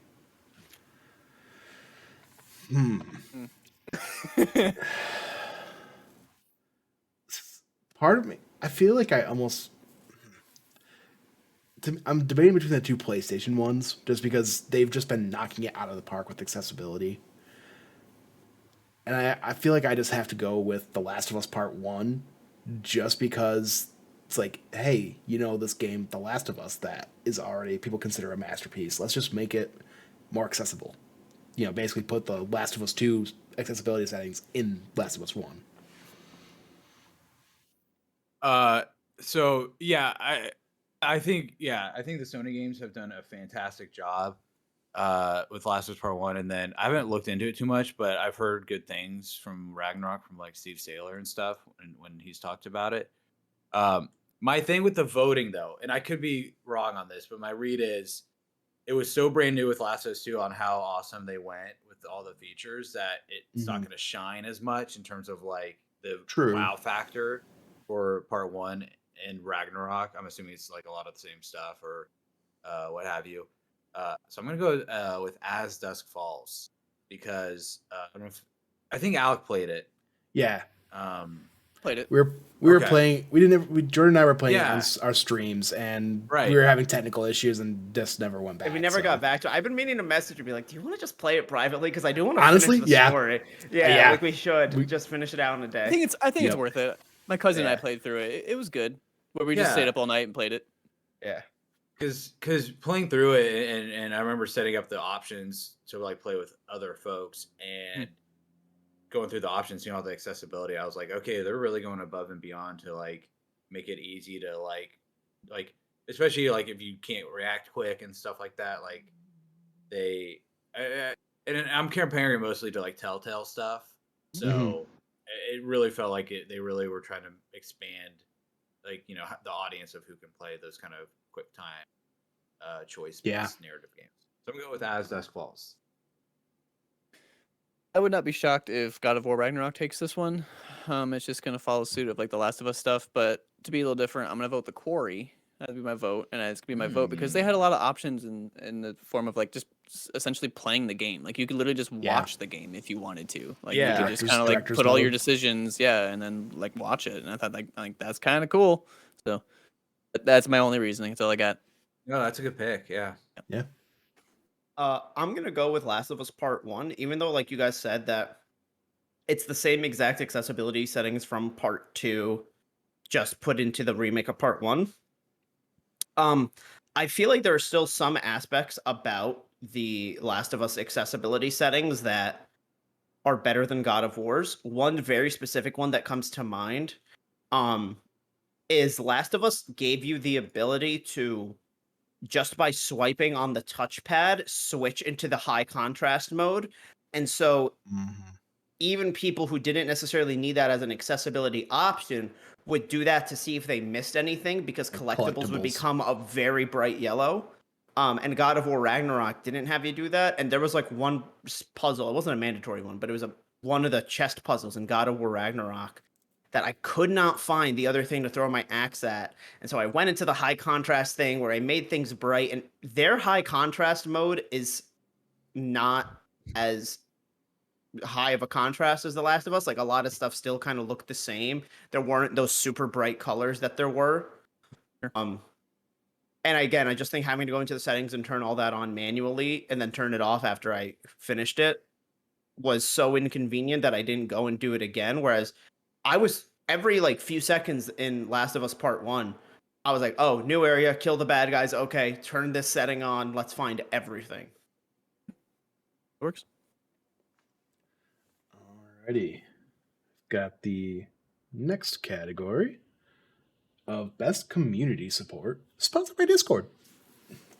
Recognizing a look at that. game for outstanding community support, transparency, and responsiveness, inclusive of social media activity and game updates / patches. We have Apex Legends, Destiny 2, Final Fantasy 14, Fortnite, and No Man's Sky. So as much as I've gotten into Destiny this year, I've been more into that realm. And I was into Fortnite 2 for a while because that was also the season they had like all the Star Wars stuff. They made a Fortnite too. Fortnite as well. Anyway, I gotta go with Destiny 2 just because they've just the responsiveness to patches and bugs. Bret, are you good? Dude, just think about Fortnite too, man. I can't. I'm sorry. What? Yeah, but Number yeah, two? because like there was a Chapter 1? bug in the game where like literally if you pre-order like the next expansion, it gives you this gun and it just like kind of like broke the game, like to the spots where you're supposed to be like the teams or the you're supposed to like die in the activity. If you had this gun, there's some way you could basically get around it. But yeah, so it was just. But yeah, Alec, I'm Destiny sorry. 2. I'm trying not to make it worse, but I just hear him in my ear. Right? That's what I'm just like, yeah. As long as I'm just Destiny 2. Right, my God, just Moving vote. God damn it. Destiny 2. Okay. Thank you. No, I'm not he's voting typing for in my Destiny. vote. He's typing in my vote. Oh, okay. Okay, so I'm having trouble understanding this. So it's how the game and the developer relates to the community. Correct. Best community support. Okay. Social media activity and game updates and patches. Yep. I can't speak to the social media just because I feel like it's so massive. But like, I mean, Fortnite with their game updates and patches, like, I got back into Fortnite in 2021, but like, was Nobel this year? Yeah. I think it was. Yeah, like that alone just ascended. Oh, You know yeah. how much I was involved with the game, and Same. there's another like best ongoing game. I'm gonna vote Fortnite for that as well. But like, in terms of the updates and patches, like literally, you don't play the game for a week and you come back, it's like almost completely different with what guns and POIs and stuff that they'll tweak and stuff like that. It's amazing. Yeah, so I'm gonna go Fortnite. I'm also going to go Fortnite. It's a popularity contest once again. That's my strategy. Who knew? Hey. I'm gonna go Final Fantasy 14. Was this the year everybody was really annoying about that game, or was that last year? That was last year. Okay, I feel like some of it was still happening, and like, I don't know. This I don't mean to say that people. I'm trying not to say this as like a or make fun of the person. When you have a developer do a live stream and they're crying because they have to delay an update for like a month, I feel like that means they care pretty damn hard about a game. And like props to the person doing it. I'm not making fun of them for crying on a live stream. I was just like, wow, like this is truly an art to you, and you were legitimately sorry. And so I'm gonna go with Final Fantasy 14. I'm gonna call out Gino Viteri. Yep. I haven't seen it on social media as much. People talking about it. Gino, you got to do a better job. Alrighty. Next category: Best Mobile Game. Apex Legends Mobile, Diablo Immortal, Genshin Impact, Marvel Snap, and Tower of Fantasy. Easy, Marvel Snap. Just the game has just been sucking up my time, and gonna be playing a lot of it tonight because the season pass is up tomorrow. So I gotta try to get as far into that as possible. I know Genshin Impact is still massively popular. I don't know if that could potentially win this award just because like it's only gonna be nominated in a few like specific categories, and so but I mean I'm just gonna vote Marvel Snap 2. Only I haven't played it yet. I'm waiting for the Johnny Dubs update. But Might be waiting a while. Why would you say that, dude? That's because they're rude. doing Cosmic next. So Bro, he's so cosmic, dude. I was Like, gonna say he's what? not very cosmic, my guy. Out of this world, bro. But yeah, Marvel Snap took over the internet for a few weeks there, and it's still very, very popular, obviously. So I'm gonna go with Marvel playing Snap. it every day. I don't know if Marvel Snap took over the internet or if it just took over our realm of the internet. See, True. because that's where I'm at. Because I mean, my friend literally just picked it up. I don't. Or he was just talking about today because we were watching a Lions game, and he literally told me it's like, oh yeah, I've been playing Marvel Snap lately. So it's Yeah. and he's not on the gaming like Twitters and all that. He's just yeah. So It's our sphere, but like, and again, maybe people just don't talk about it, but like, I don't know anybody, you know, on the day to day who's like, man, I can't wait to play this new mobile game. And I just yeah. saw everything about Marvel Snap for a I good agree. while. Marvel There's Snap even is. But I was just gonna say there's even like full on MCU what do you call it, like tie-in marketing where they have Samuel L. Jackson as Nick Fury doing a Yeah. commercial and like I think when I saw the commercial, like I tweeted out the MCU, like the real life characters have never been used for in that marketing, way where it's like, yeah, Spider-Man 2018 coming out, they don't have Tom Holland do a promo as Peter Parker or something. Or Iron Man VR's come out, like Robert Downey Jr. doesn't touch it. Like they try to very much separate that the MCU is its own thing. But here they're like, no, Nick Fury is no longer director of S.H.I.E.L.D. You have to play Marvel Snap. And like, it's not an animated Nick Fury. It's fucking Dude, Samuel Jackson. That was a scroll, bro. okay. Despite I'm not voting for this, but despite all the money grunging bullshit, Diablo Immortal I thought was actually a really cool game. I put a lot of time into that game with my cousin. I really enjoyed that game. I'm not voting for it because of the money grungy BS, but and I want to vote for Marvel Snap, but I don't know if I'm not confident it's going to take the category. So I Genshin Impact, it looks like ones that could totally just take it just because like another popularity contest. yeah. This is going to be the one. You know what? Did you both vote for Marvel Snap? Yeah. Yes. Okay, I'll go Genshin. And like, because like you can play Marvel Snap on a PC, but like, Yep. I know more people who play Genshin on like PC or PS4 or whatever than. But Yeah. knowing the mobile Genshin as a space, mobile game is that thing that is a lot bigger overseas where people's phones are their Sure. dedicated gaming devices. yeah. Mhm. Surprised Tinder isn't on here the way they're playing with my heart. Ayo. I'm gonna go Marvel Snap. Alrighty. Not Hinge, bro. I'm on Hinge too. I have a message I need to respond to actually. Oh no. Bumble. I'm on all of them. I'm desperate as fuck. Oh. Are you? All right. Next category. I might get a Christian Mingle next. I don't know. That's how like. Are you on like all the like niche ones? All right. We have best indie. We've got Cult of the Lamb, Neon White, Sifu, Stray, and Tunic. Easy choice for me. Cult of the Lamb. Absolutely adored that game. Played or could not get enough of it until I hit basically the final boss where it's like, hey, you need this many followers to be able to fight the boss. And then I just put the game down until I got my Steam Deck. And then I just wrapped that thing up, just play that for an hour or two, and just, yeah. That game was awesome. So Great pick.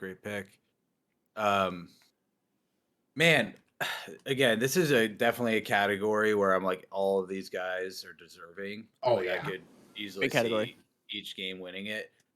I might be going out on a limb here, but for this category, it says in a game made outside the traditional publisher system. I'm looking at the publishers here. We see a lot of big names. We see Devolver Digital. We see Annapurna. But with Sifu and Tunic, it's published by Slowclap themselves or Finji, and I've never heard of Finji before. We haven't really given Tunic enough love, so I'm going to vote for Tunic. I like the indie love there. I do. Finji, I think have published. And Tunic's got to win be wrong, something. but Tunic's got to win something. It's definitely one of those games when it came out earlier in the year, and at that time, a lot of people had it on their like short list for game of the year back Mhm. then. Obviously, just because people forget about it, or just way more games come out and knock down the list, that Yeah. it's been forgotten about a little bit. A lot of people equated it to like this year's Death's Door. Yeah. Um, Mhm. and I love Tunic. I dabbled in it. It's not my game for me, but I loved what I played of it. Just not made for my tastes. I'm voting for Cult of the Lamb just because I think this is the only category this is in, and I Mhm. love that game. There it is. Cult of the Lamb is also in my top 10. Really cool Twitch integration too. If y'all Yeah. were interacting Yeah. with that. Agreed. Didn't get a chance to use it, but yeah, I saw it being implemented, and it was really cool. Seeing that at least 3 of these, I don't remember if Neon White, are the same as best debut indie. I feel like this is where Call to the Lamb has to kind of get its flowers. Like if the other 3 are gonna win, they'll win with debut indie. Mm-hmm. And I feel like it's really weird to make over half of them the same, where I don't know, it just feels like inherently if you're the it would be really weird, like, for example, if Sifu won this, but Stray won debut indie, because like inherently if you're the best indie that also happened to be a debut, you should be the best debut indie. Yeah, So I feel like they could that's have award found show stuff. I feel like they could have found 3 non-debut indies to put in here. So I'm gonna go with Call to the Lamb. Okay. I do got to say, like, and I said this already, but like, straight on a technical level, I feel like is Mm-hmm. far and Underrated. above all of these games, but that's only a part of it. Jordan, what kind of flowers would you give Cult of the Lamb? You said you would give it flowers. What kind of flowers? Damn Would it. you give it? I know you get to kill people in it. What's a good like funeral flower? Mm. I think they're A black rose. I don't know. I think they're called like I don't know. Whatever flowers people give when people die. I don't know, man. Jesus Christ. All right, moving on. Best ongoing game: Apex Legends, Destiny 2, Final Fantasy 14, Fortnite, and Genshin Impact. This is where I'm picking Fortnite because they have changed that game in so many ways for the better. Yeah. Yeah, I'm voting Fortnite. They update the game like every week. They have awesome, cross promotion with like every franchise under the sun. Game's been out DBZ. for 5 years, and it's still Didn't they just the announce like 4 more crossovers this morning? Eku. Mr. Beast. They have Hulk coming in. They have The Witcher. They have like Doom Guy. They have My Hero Academia. All Might and Deku. Yes. I'm still not gonna play that game, but woohoo! I can't wait to drop Tilted Towers with Mr. Beast, bro. Drop a 20 bomb. But no, like the game's been out for 5 years and it's still like number one. Like Mhm. we've talked about like, not to throw shade, but like Multiverses came out. It was hot for like a week and it probably won't reach that height again. I think we said 2 weeks. 2 weeks. Okay. A fortnight, if you will. Oh, he did it.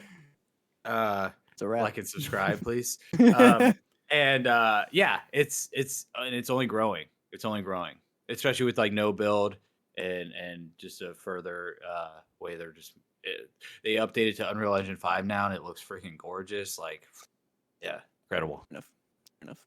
Since you both went Fortnite, I want to say Destiny 2, but I think it's a logical answer to go with Fortnite. Unfortunately, I'm voting Fortnite. All the like I know Destiny 2 is doing a great job. Oh yeah, they're killing it. It's basically the closest we'll get to Destiny 3 without them actually launching Destiny 3 was this year. So this is honestly, but it was a tough choice between Fortnite and Destiny 2, but the fact that Fortnite literally broke the game with no builds, it's like, yeah. It was a no-brainer. Well, yeah, with all these games, like they're updating it. Like I've only heard good things about all of these games. Now I'm not like super plugged in to all these, but the thing about Fortnite, it's just like exponentially just Yep. way better. I just because of just knowing what Fortnite does on a week to week basis. It's just Mhm. far above. There's a lot of video games out there with a lot of similar mechanics, A lot of games try to be GTA clones. Every game now has a dodge and a parry. There's only one game where Goku can hit the gritty, so like I'm voting for Fortnite, bro. Yes. Damn it! I was really hoping you were gonna do all that and vote for something else, but you didn't. Dude, And I Mr. can't- Beast is I gonna do can't the fault you gritty. for it. I can't fault Yeah. you for it. Yeah. Like I think we have somewhere we've pitched an idea of like we want to do like a podcast of like what franchises we want to see crossover with Fortnite. And I feel like the reason that would be so fun is first just try to find a franchise that hasn't crossed over with Fortnite. Yeah. And then put your favorites in. Mm-hmm. Games for Impact. We have A Memoir Blue, As Dusk Falls, Citizen Sleeper, Ending Extinction is Forever, Hindsight, Endling extinction is forever. There's an Endling. L in there. It's hiding in there. Hindsight, and I Was a Teenage Exocolonist. I think we just skip this one, and I don't mean this as any dismay. I just think there's a lot here, and I barely touched any yeah. of these. Same. Yeah. I haven't played any of these games, so I feel weird. There's actually a game I downloaded at the tail end of 2021 because I saw an article about it that like I still have to play. Between Their Eyes for something Their Eyes. It's like a very quick game that was out last year. That game I heard is about like growing up with chronic illness. I don't know what any of these games are even about in terms of impact. I also don't know how As Dusk Falls fits in here. Totally agree. I feel like I can't make a decision Yeah. without knowing what social statement they're attempting to make. Yep. I say we skip Okay. it. Yep. Alrighty. Now we're getting to the big dogs. Ooh-wee. We have About time. Best Ooh-wee. Performance. We have Ashley Birch for Horizon Forbidden West. We have Charlotte McBurney for A Plague Tale Requiem. Christopher Judge for God of War Ragnarok. Man Engage for Immortality. And Sonny Soljic for God of War Ragnarok. Christopher Judge looks so cute in this photo. Does anyone else see that? He's so feel like- giddy. His shoulders are up. Like it's adorable. I feel like we don't see the full picture. I feel like he's squatting right there. He's doing like a squat. Yeah. It's possible. Just like it's so. I'm not making fun of the photo. It's just it looks so funny that like he's just like smirking. His shoulders are up. Also, shout out to German Comic Con. Yeah. All right. My pick. Without getting into spoilers, I'm going to go with Sunny for God of War Ragnarok. Wow. Did not see that coming. I really liked Atreus in this game, and his performance he killed it. So go watch our spoiler cast, go watch our review, because that's where you can get all our thoughts for that. So I haven't even beaten God of War Ragnarok. But what I've played so far, I am voting for Sonny Soljic as well. In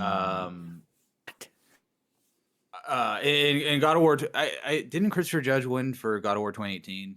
Nope. No, it was- Brian Clark, right? Is that his name? Oh, was it For- Arthur? Okay. For Arthur. Morgan. Okay. Well, he got 2018 nominated, right? For sure. Yes. Like, Yeah. Correct. Yeah, and so like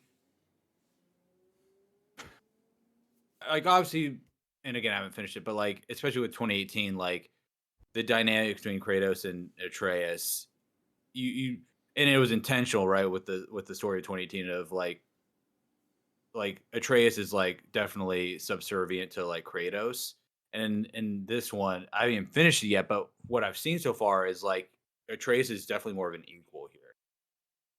Not only with like a lot of the mechanics and stuff, but some of the story beats. Like I never felt like like with 2010, I'm like, okay, Atreus, like I gotta like worry about you, whatever. And then here I'm like, okay, like I'm looking at Atreus's perspective way more than I was in the first game. And that's obviously intentional with where it's going and everything like that.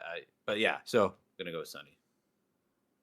I am easily going to go with Christopher Judge, and it's preposterous that you guys would vote for anything else. This man deserves this award. All right, all there is to it.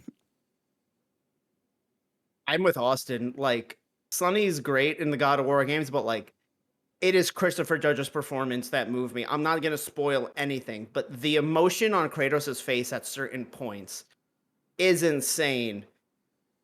and he is so much deeper of a character. Like Sonny is the character he plays inherently. I think is still learning. You know, it's only a teenager. Like I don't expect him to be a full-fledged person yet.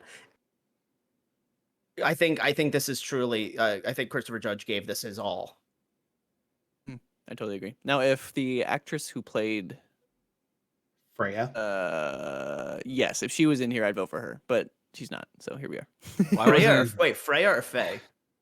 Oh no, I'm terrible with names. Okay, we were talking about this before. His dead wife? No, not the dead wife. Okay, So Freya. So Freya. Freya. Faye was the actress. Faye was the actress who was in Daredevil. Yes. I forgot to make this joke for ongoing game, so I'm gonna make it for this category. Well, you know, Scott Porter, Winter Soldier. Come on. Why is Marvel's Avengers. Brett's got a point. Brett's got a Marvel's point. Avengers should have won ongoing game. I'm gonna actually recant I forgot to make the joke. Ongoing game, Marvel's Avengers. All right, Jordan voted for Christopher Judge, the right answer. Yep.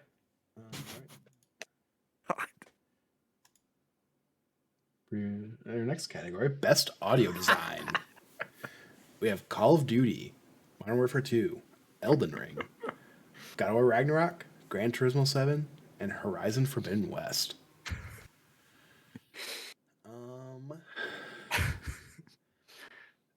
I played about 8 hours of Forbidden West.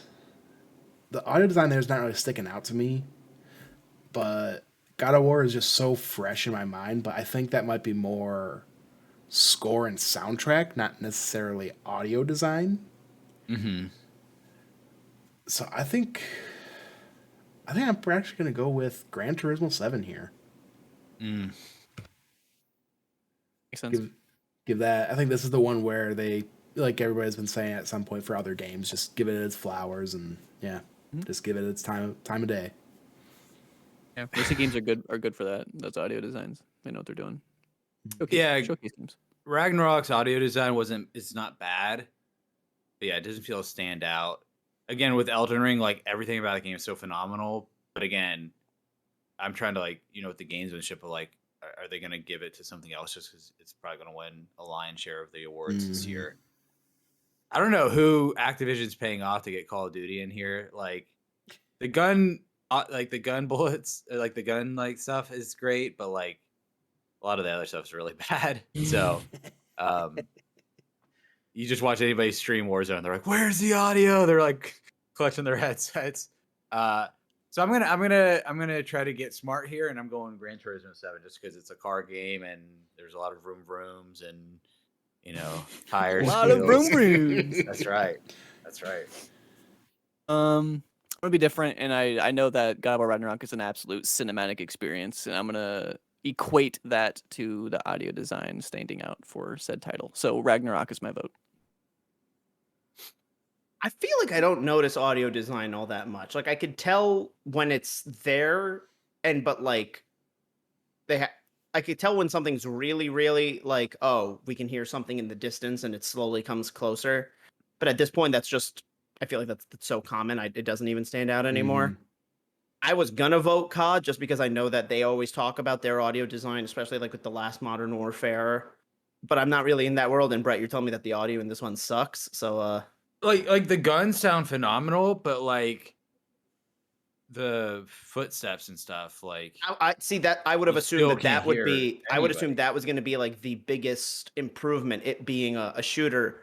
Audio design I think is inherently more important in terms of hearing people around you and stuff like that. I'll go Gran Turismo 7 as well. You got to hear the wheels, you got to hear the radio, you want to hear the acceleration. Yeah, I don't think these cars have radio. Vroom Turismo brooms. 7. Broom brooms. They don't have radios?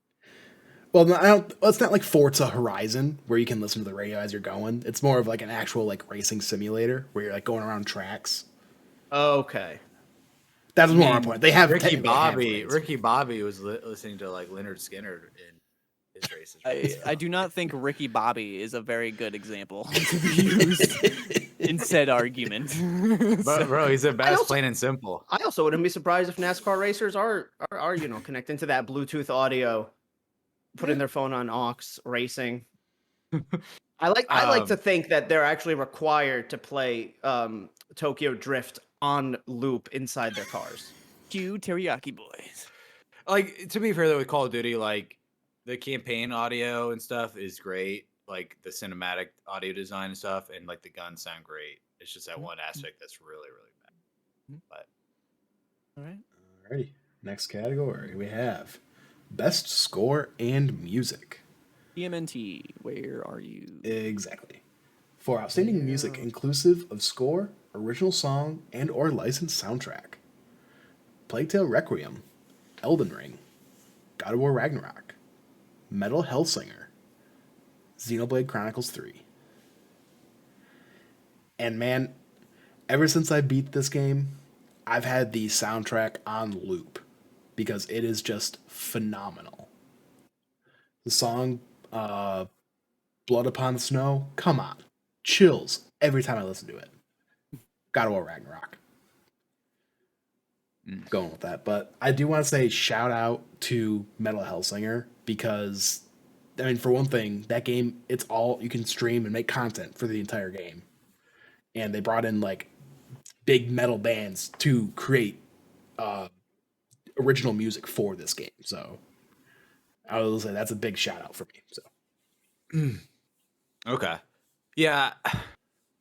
Again, I haven't finished yet, but like with God of War Ragnarok, the soundtrack, and I heard like there's some spots, I guess, that like really hit you with it. But like, so yeah, I can't vote. Like, I can't vote for that yet, just because I haven't fully experienced it yet.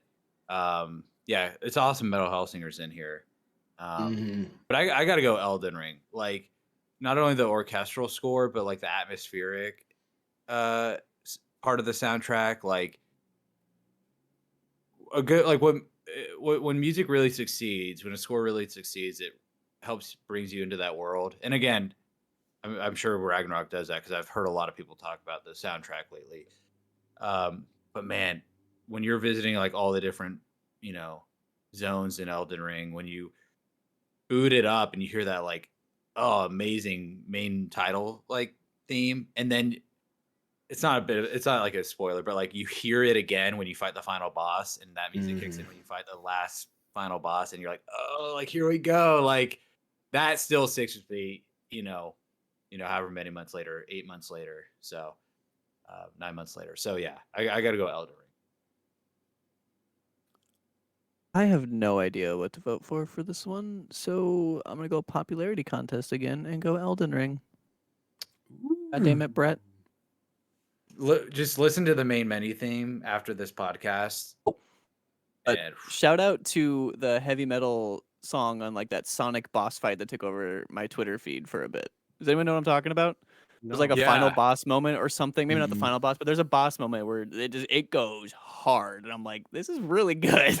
Sonic Frontiers, like for real though, like some I can't remember what they're called. They're like the shrines in Breath of the Wild, like these mini stages.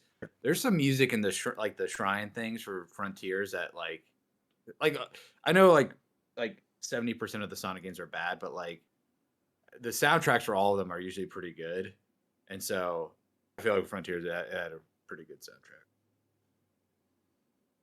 soundtrack. Here's the thing. God of War's music fucks, but I don't remember it. I just know it's a bunch of deep men chanting, and when you listen to it, you go, this is fucking hype. But right now, without the music, I can't tell you what it sounds go like. back and listen to that soundtrack because it's hype. It's the thing where I know it's good in the moment, and I listened to it after the day after I beat the game. I drove back to my hometown and played at one point in the car. But it's not like the Skyrim theme where I still can hear that Dovahkiin. Like that one is also hype and has similar chanting sounds. It's not like the Spider-Man theme where I can imagine the specific cutscene as the game starts and you hear the very like the rising kind of aspect of that theme. I would love not. I feel like objectively, Metal Hellslinger should win, and I don't even listen to metal, but I think that's what's going to kind of cost it. Is that I think metal is just a very niche genre in music. Yep. And so inherently, I think that turns people away from the game because I think half the appeal isn't just that it's a rhythm shooter, but that it's to this type of music. Mm-hmm. So I do think that this is going to be one of the categories that just the big two take. I'll go that God of War takes it. Okay. Alrighty. Next category, we have Best Art Direction. For outstanding creative and or technical achievement in artistic design and animation, we have Elden Ring, God of War Ragnarok, Horizon Forbidden West, Scorn, and Stray. Like, I don't want to be voting God of War Ragnarok for everything, but I kind of do because it's still so fresh on the brain. I know it's recency bias, but man, it's that game was just it looked like next gen when I booted that thing up for the first time. So, and it never like wore off how great the game looked. And there's some moments in that game where I am just hitting the screenshot button constantly. So, I yeah, I got to go with God of War Ragnarok. Yeah, man. Like Stray, I think has great art. Agreed. Horizon Scorn though. Scorn, like I don't like the art, but it does like I think I succeed agree. in I what it's agree. going for. Um, It's an acquired taste. The fleshy flesh I on don't everything. like it. yeah, Horizon, like, and then God of War is great too. Like, again, I need to finish it, but like, man, Elden Ring, like the arts, like the art for like all the creature designs, all like the landscape designs, it is just like As Jordan would insane. say, it fucks. I don't say it Um, fucks. I say they put their whole Sony San Manusi into it. God damn it! it fucks and it stays the night too. It doesn't dip. You know? Oh wow, Oh, that's crazy. Oh, damn. What a- Brett is cooking breakfast in the morning. What a That's gentleman. right, dude. No pants. See the But influence we yeah, have on this podcast, Jordan? Oh my god. yeah, Elden Ring, like almost like the Breath of the Wild style, just like just amazement and I don't know how to say this, like just being in awe of like you traverse to that next section of the game and you just see this like sprawling landscape with these hills and mountains and valleys and rivers and um I think it's definitely a game that will stand the test of time with its art direction. I mean, people still talk about like the art and stuff and the designs for Dark Souls 1, Demon Souls, and those games are 15 years old or whatever at this point. So I'm going to go Elden Ring. I'm gonna go with God of War Ragnarok simply for the reason of when you go from realm to realm and you just get a shiny splash of this completely unique area from the last area you're in, and it fucking shines so well and it's beautiful. I like that the contrast between the realms a lot. So going with Ragnarok. Here's the thing. Reading the description, I get what they mean when they say technical achievement in artistic design and animation. But the name of the category is like art direction. And I feel like Elden Ring, God of War Ragnarok, and Horizon Forbidden West are all games whose art direction are attempting to look realistic. And there's no shame in games that attempt to look realistic or especially hyper realistic when you're talking about something that is much more grounded in terms of what it is, like something like The Last of Us, where it's like they want this to look like it's as good as technology can make it. But Stray has a actual, I think, direction in its art where it's not about realism. You're in a world that's so different that they get to play around with the tech and how things look, and they do a big thing with the light, with like how neon lights in that world look. So like I feel like realistically it's either going to be Elden Ring or God of War. But I don't know. I'm gonna say Stray just to try to get a point if this one ends up being a surprise. That's a Yeah. good pick. Is there a shot in hell that Scorn wins this category? I don't think so. Only I the don't think sickos are voting. I was gonna say if it's like if like I know Elden Ring and s- God of War Yeah. like tie. You know what I mean? Like Oh, I it's could one of the see- things where Elden Ring and God of War split the vote, and so Scorn. Oh, I don't want it. That's how But- Stray would win, in my but opinion. exactly. But I just don't think enough yeah. people played Scorn.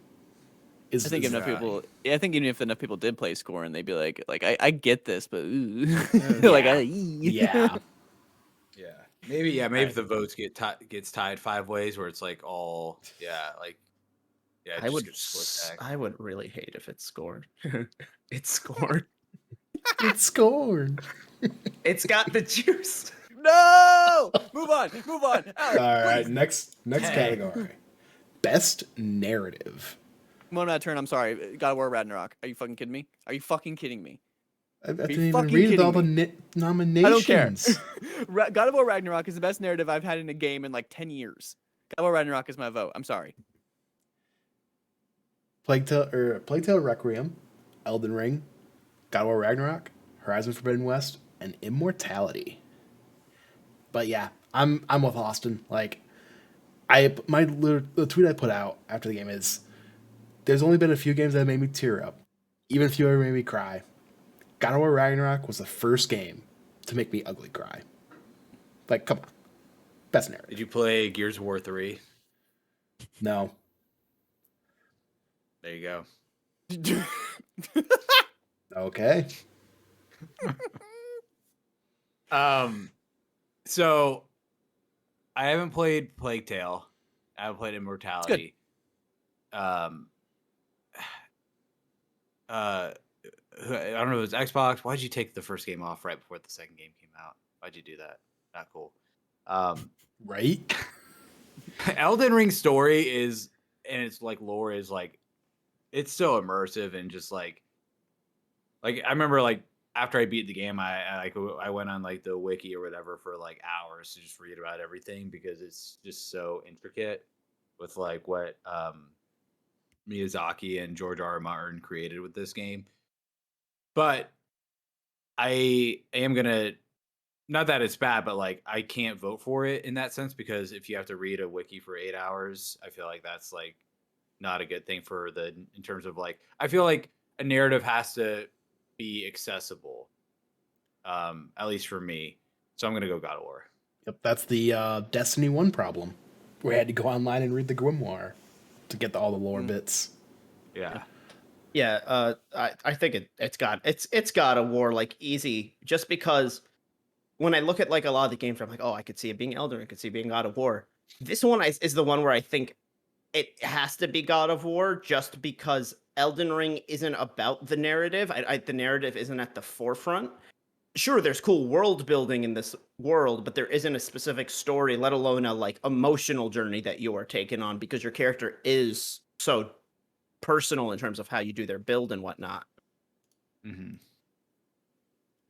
Alrighty. Easiest vote of the entire show for me. Mm-hmm. Best game direction. Awarded for outstanding creative vision and innovation in game direction and design. We have Elden Ring, God of War Ragnarok, Horizon Forbidden West, Immortality, and Stray. So I think this is one of the few where I will give it to Elden Ring. I think that game is just it's such a coherent vision from start to finish, from what I have seen and heard.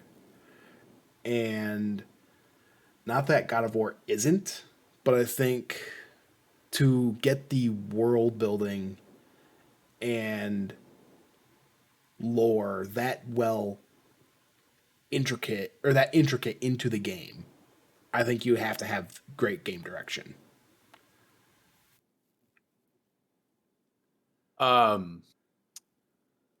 Yeah, I like, and I haven't listened to the podcast yet just because I want to beat the game first. Mhm.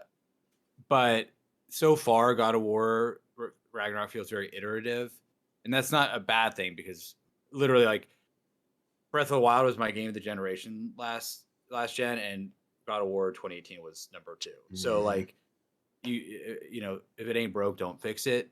But because, and I want to shout out Stray too. I feel like the direction of that game was excellent. Like I said earlier, it was a tight experience. They nailed the atmosphere and the art direction and things like that. But man, like I was saying before the podcast, like man, like I'm like all these big awards, I'm voting for Elden Ring. Like the game direction of Elden Ring, I think is one of the best of all time. It's definitely one of the best I've ever experienced in my life. Um, if you've played a Souls game, it's the way they like were able to integrate that classic Souls experience where like you get into these like dungeons, you get into these like uh, linear Souls like combat zones, but then you have this massive open world with all these like interconnected like travel paths and stuff like that, like with open world combat stuff like that, and exploration. It's just outstanding. It's outstanding. So I'm voting Elden Ring. I completely agree. As someone who has not played Elden Ring is going to be my vote. I think the way that people talk about how they like the formula of making Souls game open world and how it works and made it better and all and like that could have been dangerous for like Mhm. if they didn't pull that off. So the fact that it did work and I mean this thing has like a 97 on Metacritic. Like Jesus, it's something outrageous. Like that's To my go vote. off of to go off what you said, like they had like what Demon Souls, Dark Souls 1, 2, 3, Bloodborne, like they have nailed that linear experience. Mhm. Not those games have some like kind of interconnected open world, but not that traditional open world. Like you said, like they could have implemented a open world in a crappy way, or the open world itself was crappy. But the fact that they not only implemented it well, but they elevated how an open world can function. Mhm. I think you really have to like give its respect to that because they went above and beyond and how to do that. I would love to give Immortality a shout out. This game was not for me, but like it is as like a unique video game and like a direction for a video game that I don't see a lot of. Like Mhm. yeah, Elden Ring implemented on like some formulas that I know and somehow made it work, but Immortality is like a game that I don't even quite understand, but I'm so intrigued by it. I want to give it a try. Yeah, I it's have on it Game Pass. downloaded on my I think. PC. I have it downloaded. I just haven't had the time to boot it up with all these other games been wanting to play. I mean, only one of these games have a direction in their title, so like it's got to be Horizon Forbidden West, guys, right? It's literally boom. Ah, Uh, I'm gonna be honest. I don't want Elden Ring to win this, and it's simply because this is about Elden Ring definitely has a creative vision, and it tries to be innovative. I hope the innovation in Elden Ring is not the future of gaming. I still do not understand how not having a quest log makes the game better. That sounds incredibly restrictive to me. Um, like I don't want to get into it. I know it's like a topic that like some people will defend. I don't get how not having a quest log is innovative, and so I'm gonna go for Ragnarok. alrighty. Oh, whoops. Oh well. That's not my vote. I went Elden Ring. Okay, so game of the year. Recognize a game that delivers all the absolute best experience across all creative and technical fields. We have A Plague Tale Requiem, Elden Ring, God of War Ragnarok, Horizon Forbidden West, Stray, and Xenoblade Chronicles 3. Alrighty, so this is kind of a tough one. Like Plague Tale, I only got 4 chapters, but it was good. I enjoyed it. But man, for a complete experience, like the description's saying, it's got to be God of War. Like you got the narrative, you've got the score, and it's just what I was telling people at work. Like it is just such a complete package of a game, and such a masterpiece at everything. So it's without spoiling anything, because I know there's been people that haven't beat it, especially Bret. You know, just being here on the recording, I can't sing the praises of this game enough. It is easily one of my favorite games of all time now. praise. Interesting. Yeah, shout out to Stray for making it on this list. I know. I think it's a little weird, a little odd. Yeah, a lot of people were surprised, but hats off. Hats off. Even Blue 12 was like, what? I'm just kidding. I don't know. I'm just happy Scorn's not on the list.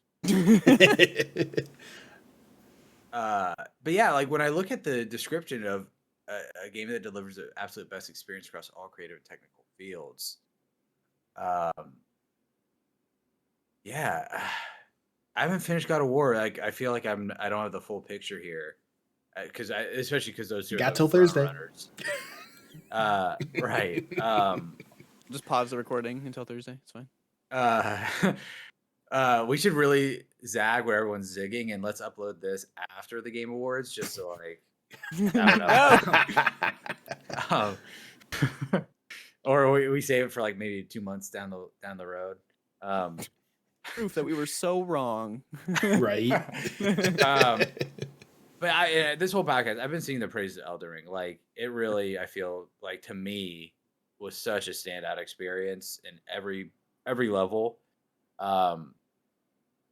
When I beat the game, I really felt like I had accomplished something, and I know like that got memed with like Battlefront 2 with like the sense of pride and accomplishment, all that stuff. But like when I beat Elden Ring, I was like, I did it. Like I beat a Souls game. Let's go. Mm-hmm. And again, God of War 2018, one of the best games I've ever played. But Ragnarok so far for me feels like just more of the same. And it's more of like a 10 out of 10. So that's not saying anything bad. But like Elden Ring was much different than a lot of the Souls games I've played in the past. And I felt like we were talking about with like the game direction, like the new stuff that they added to it was perfectly executed. So I'm voting Elden Ring for my game of the year. Okay. When I voted for this personally, I voted for A Plague Tale Requiem because it was the highest on my list of like order. That has changed since I reevaluated, and now it's God of War Ragnarok. So I am voting for Elden Ring because I think Elden Ring is going to win this award. God of War Ragnarok will not win this award. Elden Ring has a fucking 96, 97 Metacritic. Are you kidding me? People love this fucking game, all right? This game. God of War is like what, 94? 94, yeah. Yeah. At one point, it had a 97, all right? I know for a fact, and maybe it was on OpenCritic. No, we're saying God of War has a 94. Like it's not that far off. Although, sure, but like I've never seen anything higher than like 95 is what I'm getting at. if we want to knock Elden Ring a little bit here, Sonic Frontiers does have a higher user score. No way. For one, no way. But yeah, up, bro. I think it's gonna be similar to the 2018 God of War and Red Dead situation, but like Elden Ring is gonna take it rather than God of War. What one got the game of the year there? Was it God of War? It was God of War. Yes, and that's why I think they're gonna be like, well, since it's so close, God of War already won it.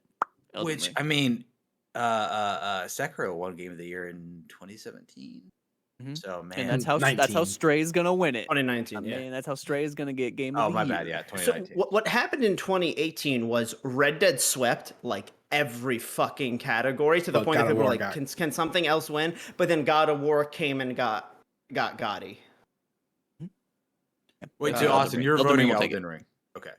Correct. All right, Jordan, wrap us up. I could see you going either way, and it's a very respectable split where like if Elden Ring wins, it's like well deserved. You know, I'm not gonna be upset.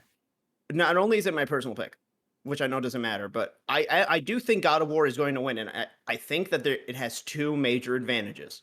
I think it has recency bias, and I think it is a more traditional game, which makes it more people will probably play God of War than Elden Ring, just because I think Elden Ring has a little bit of like a hill to climb of it's a Miyazaki game. You don't get a lot of information. The point is to learn and get better, but I think that sways a lot of people off. God of War is a very traditional video game. That's a good point. I agree with that.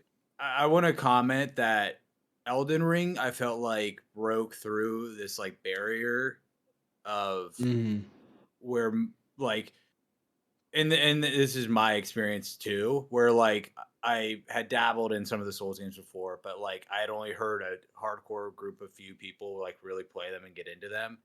And when Elden Ring came out, now granted, like to what you said, Jordan, like maybe not a lot of people have finished it, maybe, but so many people of all like different like kind of game experiences, like in terms of like the games they play and how much they play, like so many more people are playing Elden Ring. I get that Elden Ring, I think, is like the one FromSoft game or Miyazaki game, whatever you want to call them, that broke into the mainstream the most. But I think that has less to do with Elden Ring and more to do with the games. I think those games broke into the mainstream. You know, we've had a 3-year gap since Sekiro. And even Sekiro, I think, was kind of like being talked about probably a little bit more than Dark Souls 3, which was being talked like I think the games have gotten progressively more mainstream. And then you had a lot of people in the last couple of years get into them. And so like if this was a franchise, this is like this would be like The Witcher 3 of the franchise, where it's like it's always existed, but this is the one that broke into the mainstream. I think Elden Ring could have been any FromSoft game and it would have had the same appeal just because people have been hearing about these types of games for a while and they got into them right as this one was coming out. Yeah. Maybe the same appeal, but not the same reaction. Like the Elden Ring changed the sphere of gaming. The like when it came out, like people that don't play those titles even were like intrigued. I understand you're saying that like it was more mainstream at that point, but I would argue that because Elden Ring was so good, people were like who were like me or like I'm not playing Elden Ring. We're like, maybe I'll play Elden Ring because even I was like, maybe I'll give it a shot, and I don't do that. Same. If it's ever on a subscription service, I will make a character and fuck around. Exactly. The Souls games are like not that at all. Like they're like Nintendo games. They're like super expensive still. Yeah. Good to know. And like it's anecdotal, but like just think about past Game of the Year, Game Awards winners. It's like Overwatch, Sekiro, like a lot of games that come out in the early half of the year for how long this award show has been in existence. So Elden Ring's gonna take it. I'm calling it. Alrighty. So before we wrap things up, we're gonna go through one prediction each that what we think is gonna be announced for like trailers and stuff like that at the Game Awards. So let's do the same order that we did the predictions in. So my one prediction, we were wondering if it was going to be at the last Game Awards. It was not. It was at this past Xbox E3 or the Summer of Gaming, whatever it was. We will get an announcement for Party Animals at the Game Awards. Oh yeah, I had no idea where you were going with this. I know. Yeah, I agree. That'd be Because it was supposed to be out by the end of this year. Because it was on the little graphic for 2022 when they said the Game Pass thing. We will get a release date for come on, give us a real prediction. Say that they're going to shadow drop it in the middle of the Game Awards. I mean, okay, so I would love that. Because we're going to stop or we would still watch the Game Awards, but we would all be playing Party Animals while we're doing it. Sense. Give me a release window, like fall, winter. Q1 2023. Because if they were saying it was expecting it to be 2022, I would say sometime Q1. Do you want me to write these down? We can remember them. It's one per person. It's fine. Okay. Everyone's responsible for remembering their own. For these, it's fine. We'll remember it. So I'm gonna do a softball here real quick. I think we're gonna see something from BioWare. They've shown a ton of stuff in the past. Dragon Age Day is today, so it's going to be a few days down the line, and we know Dreadwolf is imminent in terms of it being maybe next year, 2024. We also have that Mass Effect buzz too with Mass Effect 4 in development. It was first revealed at the Game Awards in 2020. So I think we'll see something from BioWare. They've usually shown love to Jeff and this award show. Pie in the Sky, Banjo Redooey. We're going to see a full Banjo-Kazooie and Tooie remake in the style of Crash Bandicoot and Spyro. Phil Spencer, man, show us some love, dude. Listen, I'm dying for Banjo content. If Get those cars out of here. I don't want to drive a car as Banjo. Although If I in- do love Diddy Kong Racing. If Embracer Groups ever buys the Banjo IP, they would be the ones to name it Banjo Redewey. I love that name. I hate that I like it, but I do. I really It's such do. a good name. Mhm. I did not come up with that. I saw it on the internet somewhere. Okay. Actually, no. Still I a great came name. Still a great name. Actually, no, I came up with it. It was originally on me. Last, I don't know if it was for this or for something else, but I think I'm just gonna stick with it because I've said it before and I want it to happen. I think they're gonna announce Half-Life Alyx for PSVR 2. And they're gonna give. Is there a straight up release date for the PSVR 2? Is it out yet? Yes, in Okay. February, I believe. Yeah. Okay, I think they give a date for Half-Life Alyx coming to PSVR 2. I don't know what the date is. Probably near the end of Q1. I gotta say, I replayed Portal 2 co-op. Amazing. He had to say. I had to. All right, Jordan. I'm stuck between two. But do, I'm gonna, do the second one. Second one. Second one. Really? Yeah, My do the second one, The tease. Jordan, you can literally just say the first one and tell me it's the yeah, second you'll one. never know. I'm letting you know I'm going with the first one because, like, the heart wants what the heart wants, you know? Mm-hmm. I think and this is me willing this into existence, which we've seen works for me Worked for some once. It fucking works. reason. Twice. It's worked multiple times for me. I think we get another. I'm gonna say look at. I would put money on trailer. I would be. It wouldn't be unsurprising to see gameplay. But I'm not gonna predict that they give us a date or even a release window. Maybe just double down on the year. We get another look at Marvel's Spider-Man 2. Supposed to be Sony next has year. been very quiet in the past few months. They didn't do anything major for Summer Games Fest. They didn't do a showcase this year, and a lot of people, have been like talk about like. I mean, I think it's mainly just kind of funny that the God of War Ragnarok is kind of the phase 1 of these PS5 games. We've got everything that's really been announced at the reveal of everything worth, of consequence. Because I know like some smaller indies have gotten delayed or whatnot.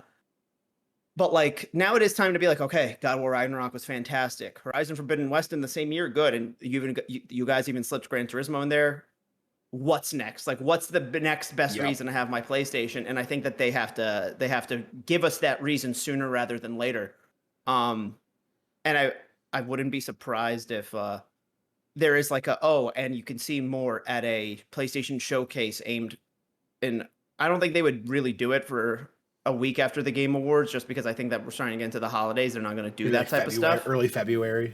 Maybe, yeah. But I also don't think they'd announce them that early, so scratch that part. But I just think we're going to get another look at Spider-Man 2. Makes I sense. think wanna that's see it. supposedly a 2023 release window. It is. They had originally said 2023 when it was announced at the PlayStation Showcase. Insomniac has doubled down and said it's still good for 2023, and that the reason they haven't shown more is because making a trailer still takes away resources. Which I get, but there is also a point where at some point you guys have to show us something. No, they don't. Yeah. They don't have to do anything. True. There was something in the news recently about like the Venom actor, like he got. It wasn't the Venom actor. The guy who voices Harry, I think, has been replaced. Okay. Because they want someone younger. Because I believe in the first game, Scott Porter voices Harry. Man, they keep taking away our favorite actors, dude, in that game. Hour?